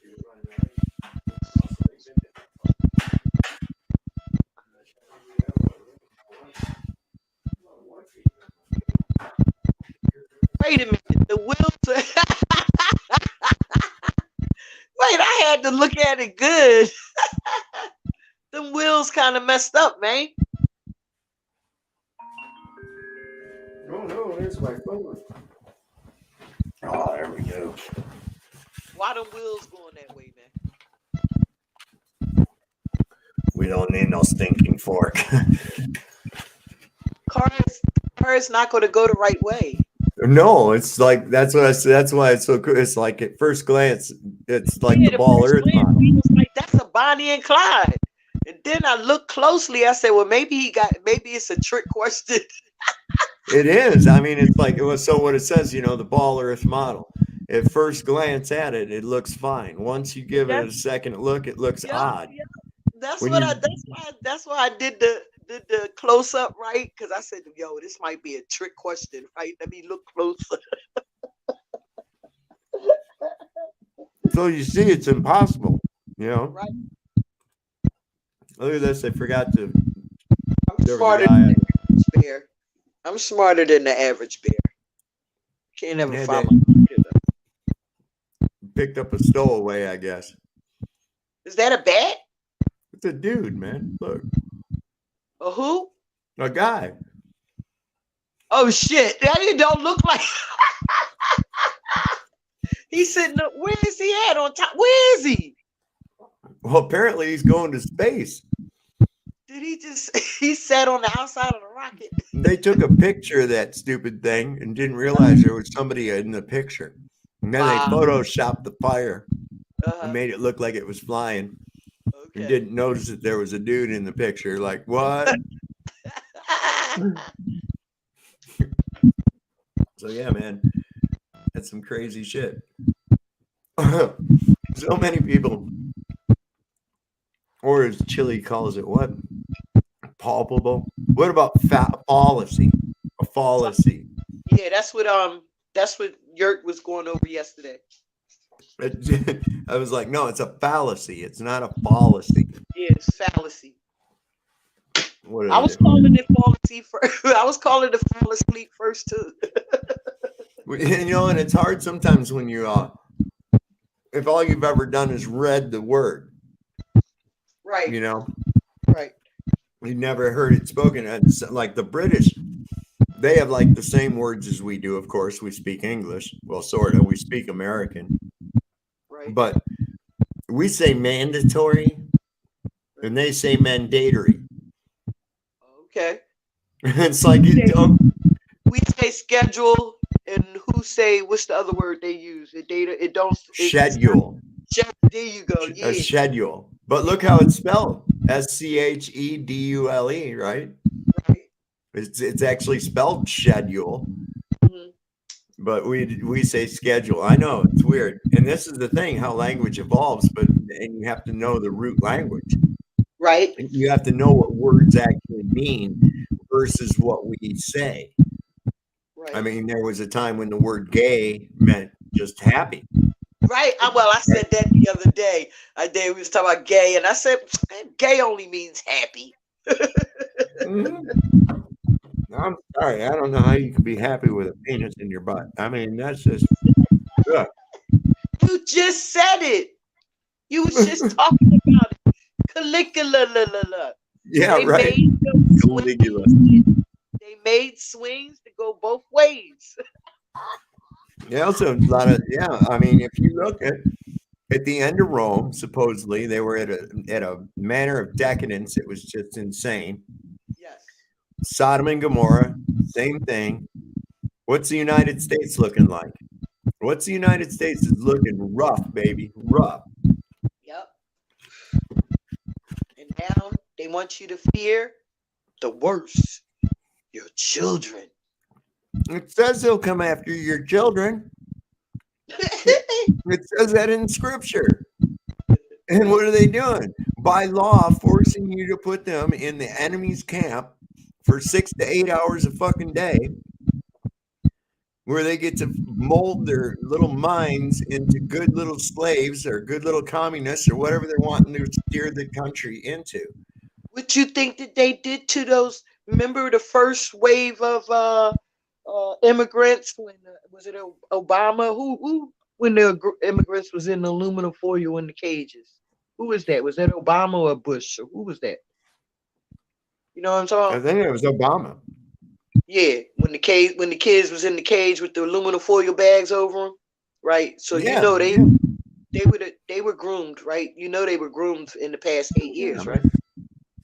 What that's one of the benefits of the United States having war. War creates orphans. Mhm. Orphans can be trafficked easily. And trained and brainwashed and trained, right? No paper trail, right? This ain't nothing new. Why do you think the Clinton Foundation was so hot to go down and help in Haiti after the earthquake, right? In fact, did you ever hear of Laura Silsby? Mm-mm. Laura Silsby got busted trying to come out of Haiti with a bunch of orphans that were not orphans. She was going to take them because they were orphans, and they found out they weren't orphans. So she was arrested. So Where was she trying to take them to?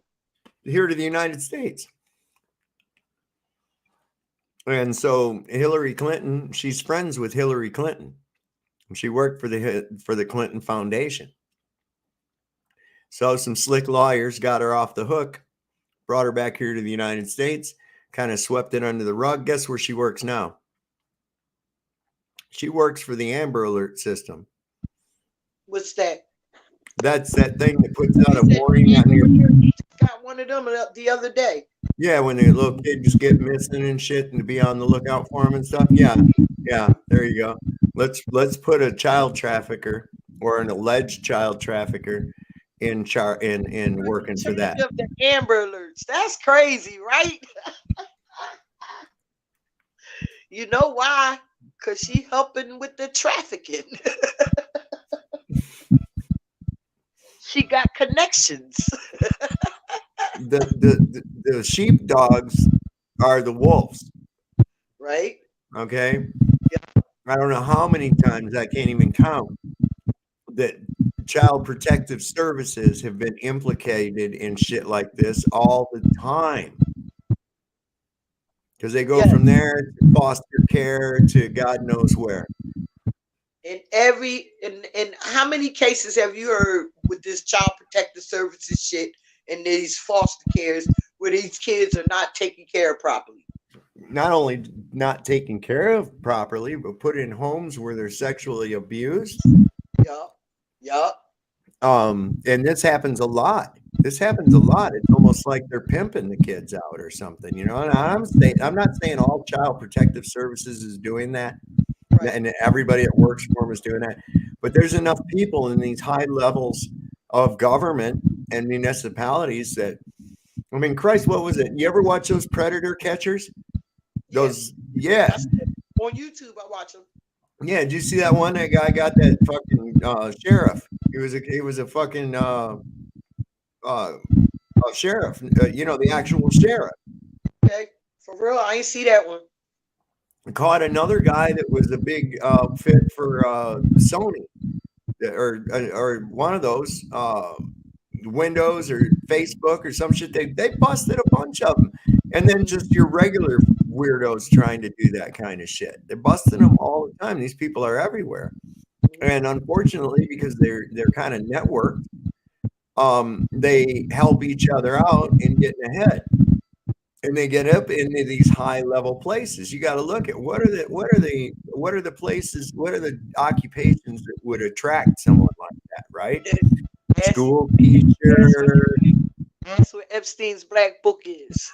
Yeah, right. Yeah, I mean, and where do you think those people were probably laundering their money at? Man, I already know. At the Playboy Mansion. Oh, I'm sorry. Did I say that out loud? There's a little place where Russia's at war right now. Yeah. That has been like, let me tell you something. Ukraine's been like a cesspool. Really. I mean, as far as corruption and shit like that, it's bad. It's bad, you know. Is Russia, is Putin and the damn the man working together? What I think at that level, I don't know, is it stands to the viewpoint of the world right now. Let's suppose that what we're hearing about as far as this is going on, and it's been going on for 4 years. What's behind it? I would have to say that Russia's actually got the moral high ground in this. Our propaganda machine wants to push it like Putin is trying to just go in there and take over and shit. Well, no, it's actually a response. It's a response to what they were doing to people in the Donbass region who wanted to not be in the Ukraine. They wanted to be part of Russia, which I believe that's right. That's why I think they working together. I swear. I really believe they working together to either end something that's going on in Ukraine that they want to change, and after it, whatever this fake war is, right? Then they'll make the changes, and then they'll be best of buddies. Well, I can bet you dollars to donuts that the fucking banks don't care. They're on both sides. See? I'm going to show you something. Maybe you probably didn't see my shirt. No, I don't watch too much of the stuff anymore. I want to show you my shirt. Now you know I can't damn see. All right, wait. Hang on. There you go. Yeah, put you up. All right, there you go. Now I can see. I support something troops. What's the middle word? Everyone's. Everyone's troops. Okay, I support everyone's troops. Okay. Okay. And it's death. You know, Uh-huh. that's who wins. That's who wins in the war. Death. That's the only motherfucker that wins in the war is death. Yeah. So he supports everybody's troops. Yeah. And you know, most of the time, these young boys, they go out there, unfortunately, and they, if not drafted, they believe that they're going in for some kind of altruistic ideal, and it isn't. It never is. They tell them to lie about, oh, go into service, it'll pay for your college, it'll pay for this, it'll do that, it'll do this. Well, think about this from the other standpoint now, just regarding on what you just said, right? So they tell us these people in these other nations, oh, they hate us for our freedom. That's the dumbest fucking thing I ever heard. It's like, it's not like it's a precious commodity, so to speak. It's not limited. You know, it's not limited. You can have some freedom. It's up to you, right? Okay. So those guys, they hate us over there for our freedom. Maybe let's take a look at it. Why do they hate us, really? Probably because it was your equipment, your pilots, and your soldiers that destroyed their village, killed their family and friends, and what made it worse is when they find out that you did it so you can go to fucking college. You did it so you can get a liberal arts degree. You piece of shit. Really? That's now I'm looking at it from their standpoint. And then you say, well, surely the American people couldn't be behind that. But no, they are, because you see everybody, I support my troops. Oh, never, you know, all this other fucking bullshit. Thank you for your service. Right. And so they're thinking, how did they do? How did they? This is my question. So when they say thank you for your service, right?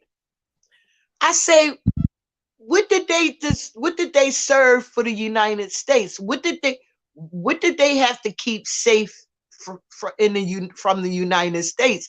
Every war I've seen, they went to, right? I've never seen a war come to us. I've seen our country go to wars, right? They get involved in everybody else's war.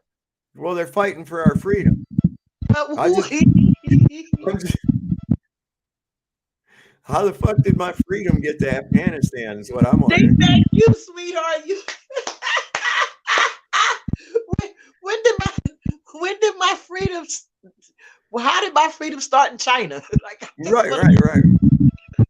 I'm not getting it. I'm not understanding it either. So I'm going, none of that makes any sense to me, you know? And then this thing, like you said, thank you for your service, right? Now, you realize that when the farmer will tie a cow to a post in the bullpen so that the bull can do what? It can service the cow. You're going to service the cow. So remember that when you're thanking somebody for their fucking service. This is what we get all the time. Yo, we get pounded. That's why Paul say, when they say pound and come together. Wait, no, pound. Oh man, I can't remember. But yes, we get pounded. We get fucked every day. Yes. And it's like, you know, I'm looking at, I was say it. That's why I was doing this. Listen, I was in the military, right? And basically, you know, it was just routine shit. We did fucking radio checks. There was surveillance on the east-west border. It was no big thing. I didn't do much. I mean, don't thank me for my service. Mostly what I did was drink beer and bang hookers. That was it. So, you know. It might have got the claps or two. No, I'm kidding, but it was like, look, I had a all expense paid tour to Europe. Thank you, y'all. You know, and you're thanking me. I'm like, fuck, thank you. You know. Yeah. Well, see, that's what they train you to do. They train you to accept that thank you. They know what you did. I feel like hell, but I don't like it. I really don't. When somebody says that, thank you for your service, and I know what it really is, and I'm like, oh, come on, man. Thank you. Now I know why Harlow says it, because Jack Harlow says the same thing. Don't thank thank me for my service. We was over there killing innocent people and children. Yeah. That's your job. That's what you're trained to do. That's what you're trained to do. He said, And don't thank me for my service. let's just say I are on the opposite side because we always attack first. That's what Austin Murphy says. Yeah. Yeah, I mean it's insidious, and we get people to believe, and it's usually just for some banker policy or American hegemony in some other country. I mean, you look at Iran. Why do we hate Iran? Can anybody tell me why we hate Iran? Somebody said they crashed the planes into the building. No, that wasn't Iran. Oh, That was Iraq. That was Iraq. Iran, tomato. What the? Well, it all used to be one big country. It was called Persia at one time. Yeah, I But remember. they broke away. But do you know that Iran has not attacked anybody for like 275 years? For real. Yeah. So So, what was the thing back when Clinton was Carter, Carter? Okay. Carter, right? Okay. So, what you got to look at what was going on was the big oil OPEC push shit that was going on in the 70s. There was a lot of shit about that. We just switched over to the petrodollar. Nixon had taken us completely off the gold standard and formed a deal with the OPEC oil producing nations to only accept the Federal Reserve note as to purchase oil. So this meant that other countries had to buy the US dollar in order to purchase oil from them. Wow. This is what was to keep our dollar alive, the petrodollar. Right. All right. So this brought a lot of oil companies and shit from the West, British Petroleum, Exxon, Standard, BP, all these countries, all of them into Iran. And of course, we had already secured that from their Shah. The Shah they had before was not playing ball with the West. So we installed a guy that did. And it was real dirty. It was right. The CIA was behind the overthrow. I forget what his name is, but then they put this other dude in there, right? Well, by 1979, the about one out of every three theaters in Tehran was a pornographic theater. Narcotics were rampant. I mean, it was basically all the poisons of the West were in this Muslim country, and people were losing. What's that? Wait, how long ago? 1979. Well, nigga, that was in Philly too. Yeah, right. Whole Market Street was full of strip clubs and go-go dancers and all this shit. Vice. It was total vice, right? So what's going on with that? Well, you're in a country where that's, for the most part, the Islamic people, that's out. That shit's out completely. They don't puss out about it like Christians do and just say, hey, don't do that. No, they're like, no, that shit's evil, man. And they know what it does. Okay. So there were drugs. It was really bad. Basically, all the poisons of the West were now in Tehran and around Iran. And there were a lot of Islamic fundamentalists that were like, this is our fucking country. It's been taken over by the West. This guy that's in power is nothing but a puppet that's giving our fucking resources and our oil away. Right? Because the other guy that we took out, he had nationalized the oil. That meant that it belonged to the Iranian people. So when this guy that we put in there, he took that out, and it's not nationalized anymore. It's the product of whoever pays the most for the oil they drill, that kind of thing, right? So anyway, they'd gotten sick of it by 1979, and the Islamic Revolution took place. And they pretty much sent the Shah of Iran into exile. He had to go to Paris, and they replaced it with a theocracy headed by a guy known as the Ayatollah Khomeini. I remember him. And everybody from the West pretty much left out of Iran, but the only embassy that was attacked was the U.S. embassy. Isn't that interesting? Why only the U.S. embassy? And they Especially- held, yeah, Say that. and they held those hostages for that. What was it, 344 days or something like that, or 444 days? I remember that. And then Ronald Reagan come in like a knight in shining armor on the white horse, and his hostages were free and all this other fucking bullshit. But you have to wonder, why did they only attack the West?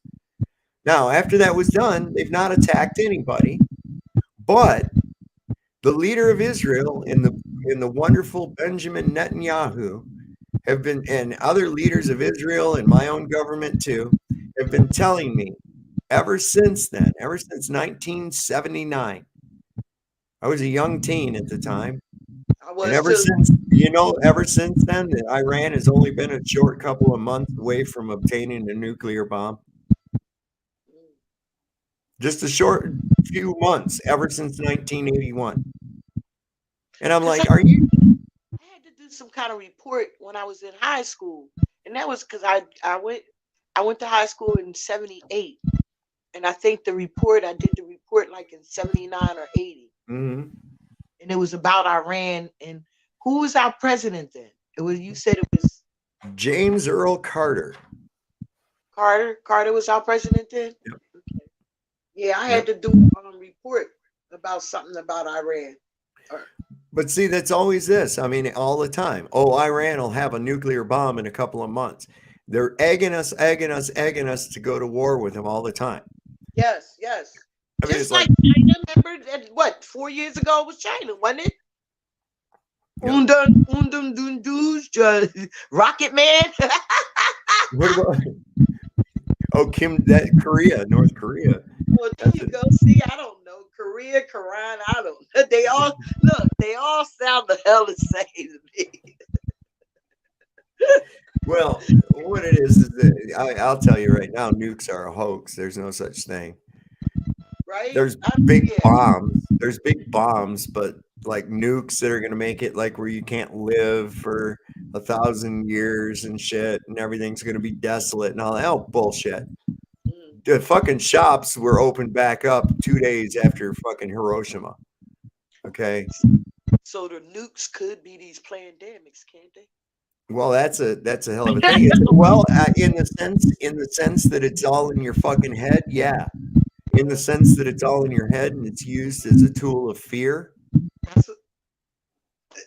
That's what I'm saying. That's That's it. exactly what I'm saying. Yeah, it's a weapon of fear. It's not a real weapon at all. It's So how about this thing where, and I have to ask you this, I mean, I know a lot of people don't agree with transgenders and all of this kind of stuff, but to me, what's going on now about these, putting the fear, oh, this is going to happen to your children, do you consider that kind of a fear mongering kind of thing too, and people are falling for it? Well, by all means, I think that it's not. It's trying to be turned into that, but I can see the urgency of it because it's like, look, what's going on. You need to stop this shit. There's a solution in sight. It's not just a fear. There's a solution. It's been going on forever. We just got finished talking about and how did it start? You know what I mean? So now that it done got out of control, right? And people are just really coming out and being who they are. Now you scared. Now you think it's are they coming out how they are? Or they're is coming it out how they want to be? They coming Right. out how they want to be. Hey, just for 1 second, I want to check and see if this is coming from me or you. Can you mute your mic just for a moment? Okay. Yeah, that there's this noise coming. I don't know. It must be coming through your mic. No, it's like something goes like that. I don't know. It's weird. That's the flat earth fucking with us, man. The penguin. It's the You hear penguin. me? 'Cause I don't hear it, right? So that's the flat earth fucking with us. That's the wave. Because I'm hearing listen to what I'm hearing. I'm hearing not a whistle, but like a wave. I'm hearing like a wave going through my ears. Oh, that's still there. Let me look at something here real quick. Oh, it It's can. like I got Oh, a you're lot of muted. energy going on up here. Let's see if I do this. There. See if that fixes it. Oh, you're the one that muted it. Okay. Did that fix it? Maybe. Nope, Okay. it don't seem to. It might be me because you know we've been on for a long time. I only switched because we've been on. You've been on for almost 4 hours. 3.5. Yeah. Yeah, I'm going to shut it down here in just a minute myself anyway. But yeah, that thing about keeping people into fear, that's all you have to do is make them think that they can get blown to oblivion at any second, or make them think that there's little magical bugs flying around that's going to make them die, or whatever the case. Giant rocks from outer space are going to come and smash into the earth. And I mean, it's like every month or so there's an asteroid headed straight toward Earth. Will it hit us? And it's like, no, because there's no such fucking thing. That's where I'm at. So I say, so if it's asteroids, right? How are they flying to the moon? How are they up in space? If it's first, we have to determine what is the moon? Is it actually a place? Is it actually? I don't see the moon as being a place. I don't even see it as being a physical object. Not what we see anyway. Right. It looks like a projection, like it's translucent or something. When you got a half moon, it's beaming off the sun, I believe. It could very well be. I mean, it just doesn't behave the same as a solid object. And they tell you it's 238,000 miles away, right? Have you ever seen both of them though? The moon and the sun up? Yeah, all the time. Blows my mind. Yep, I just saw it the other day, and the funny part of that was that the half of the moon that was not lit was the same color as the fucking sky. I mean, it wasn't there. Now, here's another thing that gets you too. It says it's 238,000 miles away. That's almost 250,000 miles. He said if it's round and it's turning, but where's the other half?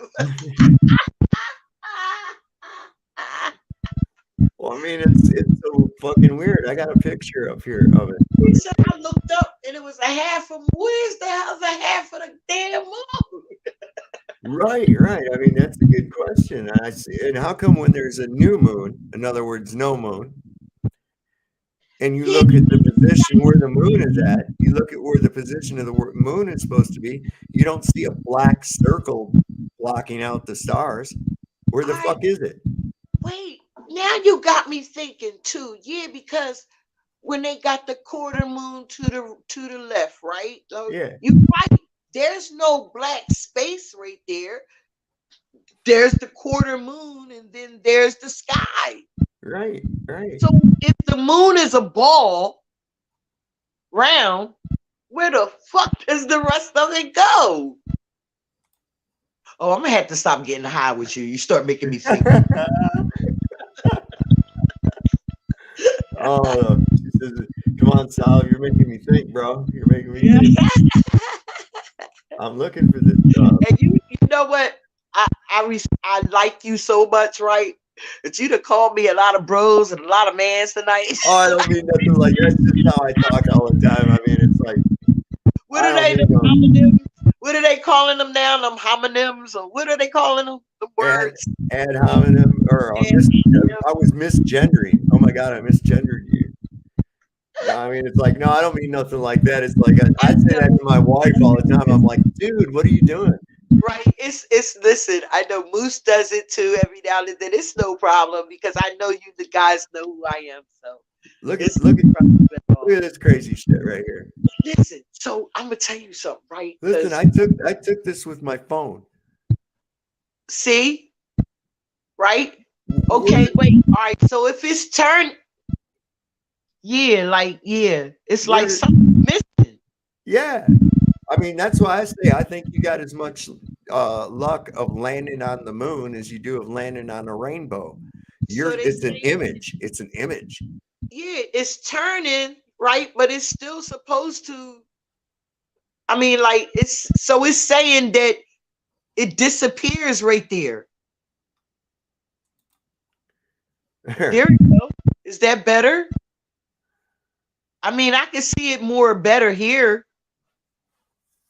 What's going on with that, man? I guess. All right. So my imagination, I guess, then. So me looking at it, my imagination tells me it's round, right? Mhm. My imaging tells me it's round, right? But this is the part I'm talking about, that quarter. Yeah, But my mind still tells me it's round, because Because- it automatically fills this in. right? Because of what I was taught. Right. Okay. Let me show you how your mind fills things in. All right. Mhm. So you know the tennis shoe Nike. Yeah, You're very familiar with their logo. yeah. Okay. Yeah. That little Hold up, swoop. Oh, This- yeah, hold up. All right.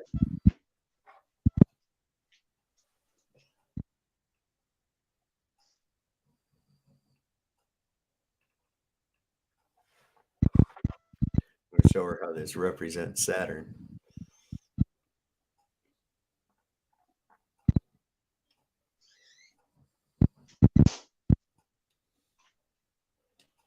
Show Karen's video.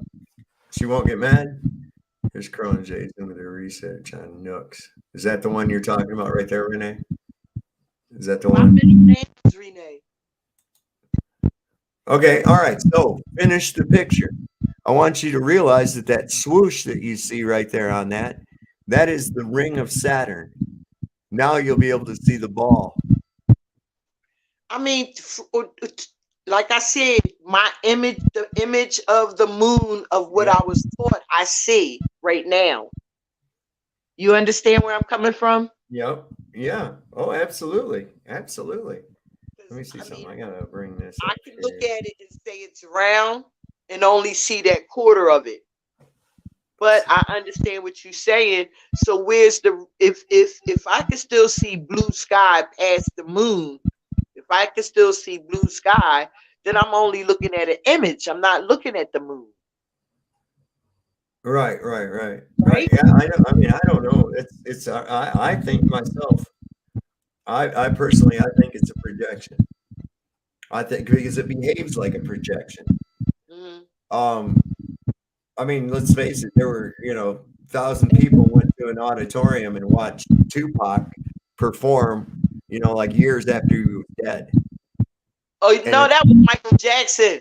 Oh no, Hologram. they did it with Tupac. They did a hologram. Yes. I don't remember Tupac's. Tupac, I think, was before Michael Jackson's. Yeah, well, Tupac did die before Michael. Yeah, Tupac. Listen, there's all these holograms. It's 7D holographic technology, which is really incredible. But then people say, "Oh, you think there's people projecting that up there?" I said, "I never said that. I said it behaves like a projection." Mhm. You see, but people, idiots like that Zerzus guy, Can't they project stuff in the sky? yeah, they can, but Their little space stations and shit. well, there ain't nothing up in space. That's the No, whole thing.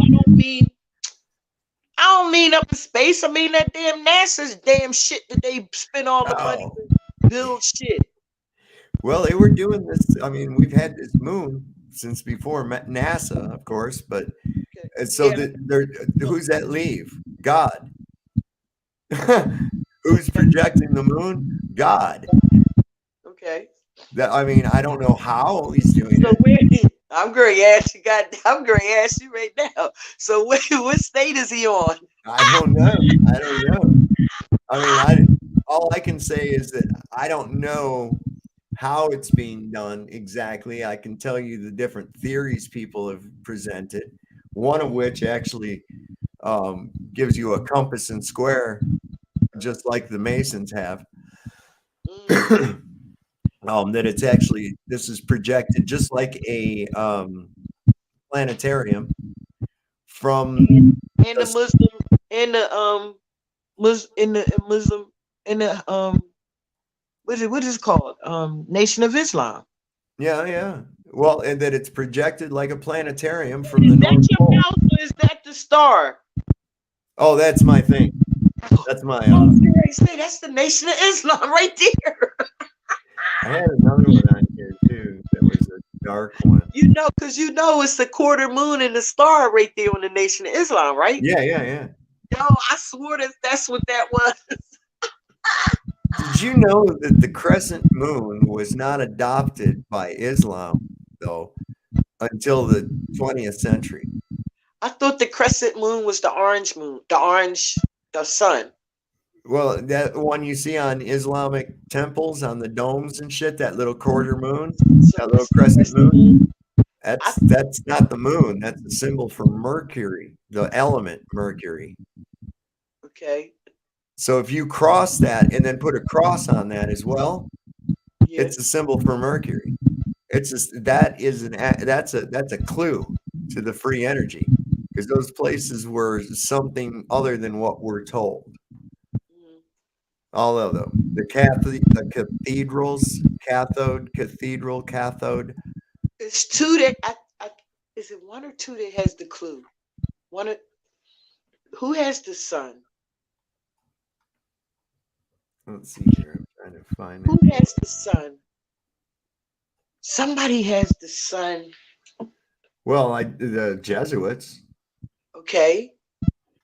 The Jesuits use the sun, but see, I've seen it where that it's actually just like a planetarium projected, from,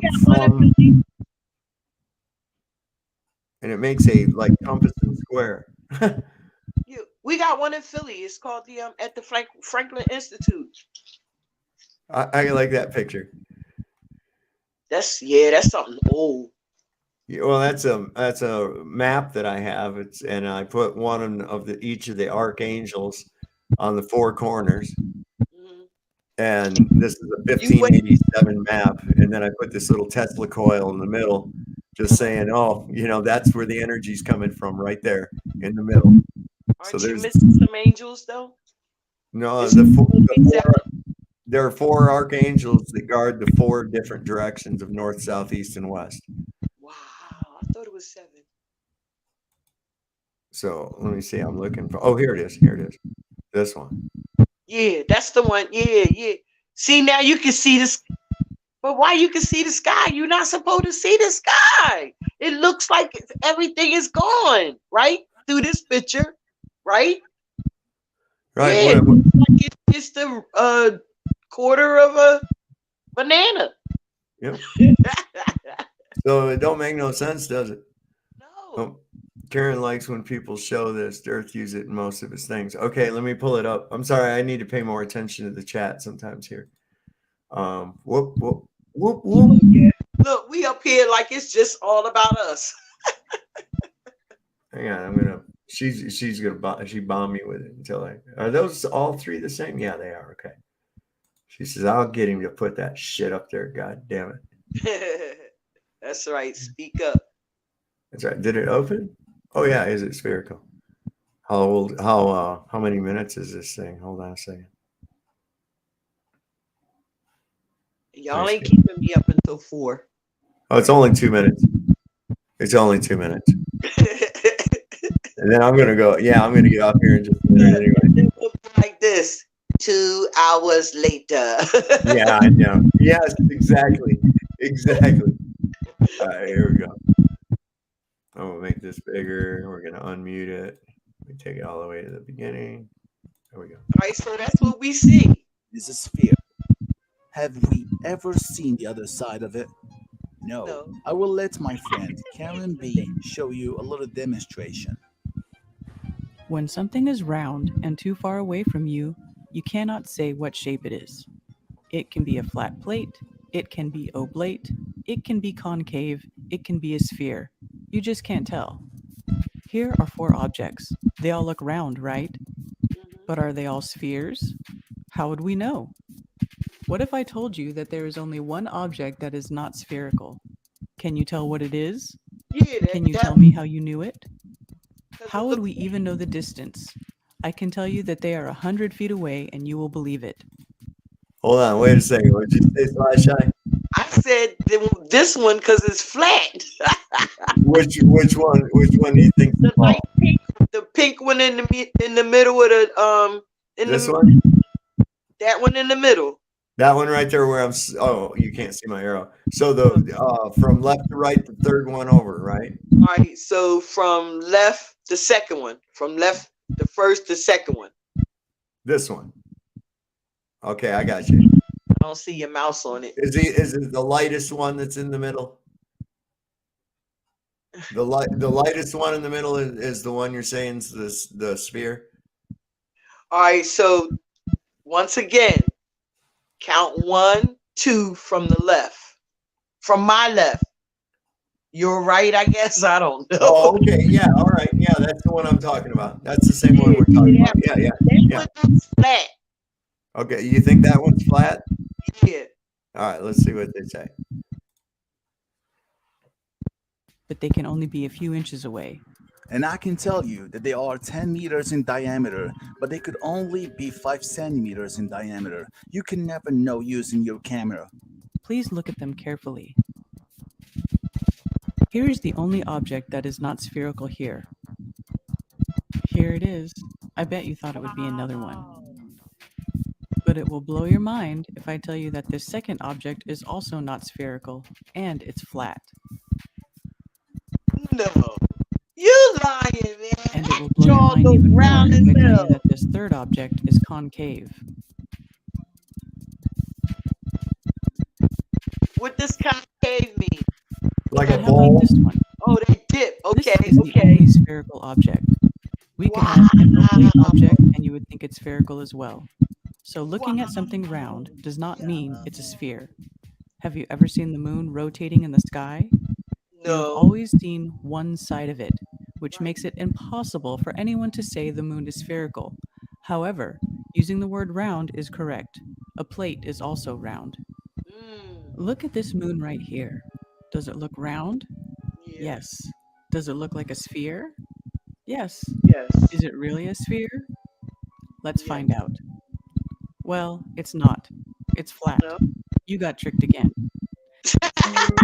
Wow. Hey. What do you think about that? See how you your eyes can fool you. Yes. Yes. So the earth could be flat. It seems awful dang level to me. I mean, we build things perpendicular and level with the earth. Yeah, because like if you went somewhere, you would fall off if it wasn't.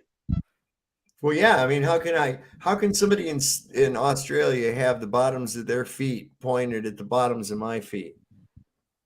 Right. And we're both standing. It don't make any sense. While it's whirling around, flying at 1,000 miles an hour, spinning. We would be falling all over the damn place. So that's pretty much some of the shit that goes, that you have to consider, and people will argue like, for sure, I know for a fact that it's a round ball, and we just saw that no, you don't know that for a fact until you can actually verify that. Exactly. So what's their verification? Well, they sent people up there. Oh, no, they didn't. Watch that crazy horse shit a little bit closer. And, the special effects suck compared to today's special effects. So how we have black and white, like when they first went to the moon, we had black and white, but we saw a red, white, and blue flag. Well, I mean, we had colored film, but it was black and white TV. But here's the most troubling part is that they showed black and white TV with a red, white, and blue flag. Well, what was I going to say about that? They transmitted a television signal in 1969 to the Earth with nothing much more than a car battery. Now, have you ever seen a remote that goes out to do a live on-the-scene coverage? That fucker's got a generator along with it, all kinds of radio equipment, and a dish to fucking transmit with. Where the hell was all that? Where the hell did they get all the power to transmit 250,000 miles? How did they talk to Richard Nixon on the fucking telephone, for crying out loud? I mean, that shit wasn't even invented then, right? The what? That technology wasn't even invented then. Well, I mean, we supposedly had a satellite up called Telstar, and it was our answer to Sputnik, but that shit ain't true either. There are Satelloons, but as far as little magical garbage cans flying around the Earth, perpetually falling, but falling at a rate that keeps them from falling. Again, mind wizardry. No, none of that's up there. None of that's up there doing that shit, because it's stupid. It's stupid. It would be more trouble to go through something like that than what they actually really use anyways, which is tower-based communications. And most of your continent to continent communications, like 98%, is done through undersea cables. There's no need for a satellite. That's an extra step for nothing. When you go in on your geographic positioning system, people think global positioning system, GPS. How does that thing know where you're at? Is it because of a magical garbage can up in the sky that's going 17,000 miles an hour and can pinpoint your spot? Or does it make more sense that it's because 3 towers pick up your signal, triangulate the position, and locate? And that's why they ping, right? Exactly. And so through those triangulation, it picks up your position. I mean, they did it. They've done it with radios for years, back during CBs. You know, so the way that they find somebody that had too powerful of a transmitter, the FCC could triangulate their position and come and shut down their radio. All right. So wait, when you say all right, so you know how they you pull up the supposed to be the satellite picture of your house. And it show you from the sky, something go all the way, you know what I mean? So we don't have no satellites in the sky. No, well, Satelloons. What are satellites? Okay, Satelloons are like what you would imagine satellites to be, but imagine it hanging from a very large helium balloon very high up in the sky. You would never see it because of the size of it and how high up it is. So it's big or is it small? Or do they have several of them? Well, they're rather small, really. Usually they're about the size of maybe a van or a minivan or something, about that size. And they launch most of them from Antarctica. NASA's the biggest consumer of helium in the world. They launch thousands of balloons a year. And they have these things on them. Sometimes they crash in people's yards. And there's a balloon hook going. It's like, there's a fucking satellite in my yard. Yeah, and you think that thing fell from space, huh? And it didn't break. You say it fell from space and it didn't break up. Yeah, yeah, right. So there's they do have those for weather. There's high altitude photograph. Yeah, I remember when they came up with the Dopplers. Remember? Yeah. Remember what was the big issue with the U-2 spy plane?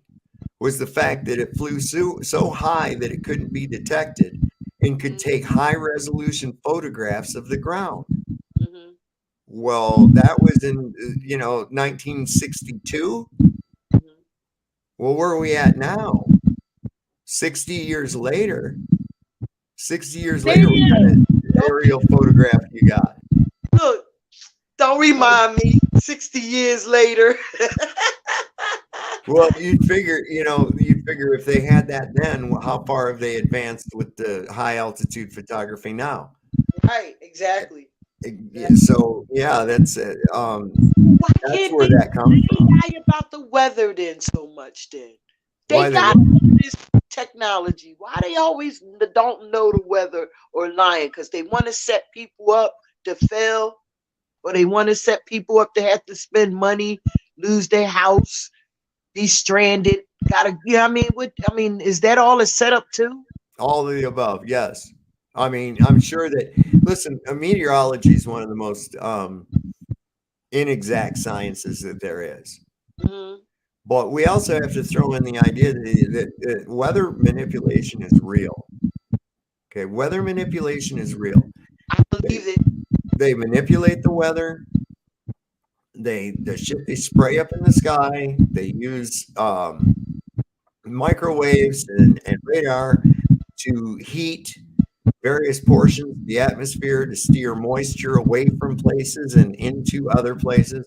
I mean, we've been doing that since Vietnam. Operation Popeye is where they controlled the weather to make it rain over the Ho Chi Minh Trail and flood it out. This pandemic. Oh, I'm sorry. Yeah. Well, see, that's another one too. I mean, I think all they did. To my back door. I'm just saying. All I did was went to my back door and let my dogs out. And a day later, I was sick as a dog. That's all I'm saying. Yeah, right. Well, see, it's like that's a whole nother thing. Germ theory versus terrain theory. We won't discuss it. We won't. Yeah.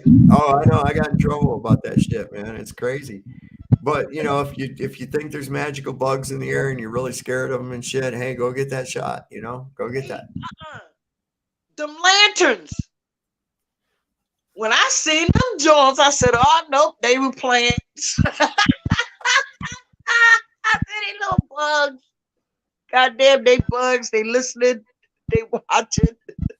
They hating and waiting." Again, Renee says all these facts have been proven, but until dum-dums see it on the TV, they refuse to see that these are facts. That's true. They not gonna show it on TV, Renee. Well, if they show it on TV, you know the woke people. See, there's the woke, and there's we gonna wake up. They don't want us to wake up. They want to keep the woke. Well, see, this is just it. Okay, like for years, I have said our own CIA had teams coordinated by George Bush in Dallas on November 22nd, 1963, that assassinated President John F. Kennedy. People said, "You're fucking crazy. You're fucking crazy." Now the papers have come out, and now that it's been put into the sheep's daily grass, now they're going, "Oh, did you see that? Did you see that?" And I'm like, "Motherfucker, I've been saying that for 20 years." Man, I think they, Tupac, that guy Tupac, and that guy Biggie. Man, I think that was a Martin in the Malcolm. I'm just saying, there was a Martin in the Malcolm. They started spitting. They were spitting some truth, babe. That's what was up. Yeah, and they didn't want this one to go over to that one and start manipulating his mind, right? So we gonna cause a scene, and we gonna make them think it's a beef, like these YouTube streets. We gonna make them think it's a beef, right? Right. We got a reason to get rid of one. Yep. Oh shit, let's get rid of both of them. He might know too much. Yep. I already know. Oh shit, I gotta put a target on my head. Now they gonna get me. No, it's because you're not singing it. When you put it to the right rhythm and the right music, you remember we told what music does. We're rhythmic creatures. We resonate, right? And so if you put a message that matches the rhythm that's just right, you're gonna wake people up. They don't want them doing that. They don't want people waking up because it ruins their whole gig. Exactly. See? Woke ones want to keep you fucked. I'm sorry. It's all because of what it says, right? It's all what it says right here. They live, we sleep. Yup. They live at our expense. And that's why they want to they all of a sudden want to have these gun laws and rules and codes and policies, because see, they want to be protected, right? They're gonna come get your shit, and they don't want you putting up with our shit. Yeah, they gonna come and get our shit, but they gonna keep their shit. Oh yeah. Yeah. The laws don't apply to them. They only gonna apply to us. Safe and effective.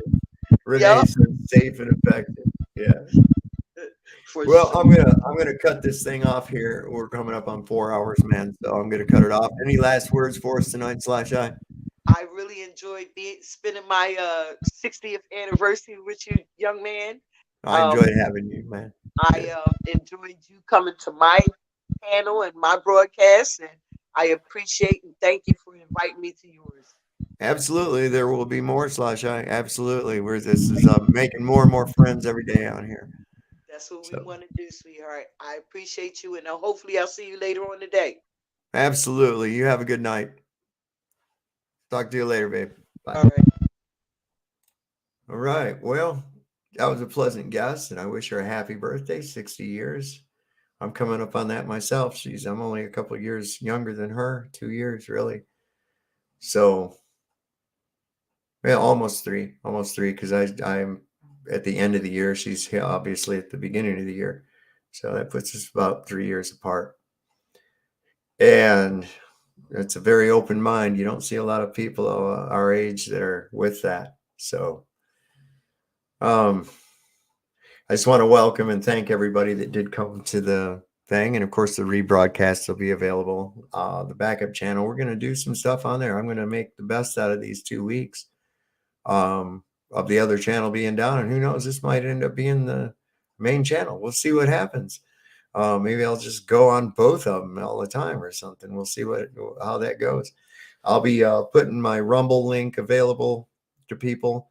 I'm going to be doing a BitChute channel as well, so stay tuned for that. And you know what we always say around here: if your mind is like a parachute, only going to work if it's open. Thank you, Frank Zappa, for that one. So I want to thank Renee Bernays, Jeebus Crisp, Roseanne Massman. Did you find us at N4NT? No wrench on your backup channel? My bad. Let me find that. I didn't see you in my backup channel yet. This is the first live we've done from the backup channel, Roseanne. Let me see if I can find you in here. There we go. There you go. That'd be nice. So there we go. We set that one up. Yeah, this is the very first broadcast with this. And I think we got everybody's in good shape here. Let me make sure. So let me go up here to the participants. We can go up here and see who is a participant. Oh, we got them all. Renee Bernays, Larry Holloway, Jeebus Crisp. I thought I saw Austin Murphy was here earlier, I believe. So anyway, everybody have a good night and a pleasant tomorrow, and stay tuned. Hit the bell notification, hit the like, share, subscribe. Tell everybody you know. I just watched one of my videos back today, and I like that guy. I'd subscribe. If I didn't know me, I would subscribe. Well, even if I did know me, I would subscribe. So y'all have a good night. We'll talk to you tomorrow.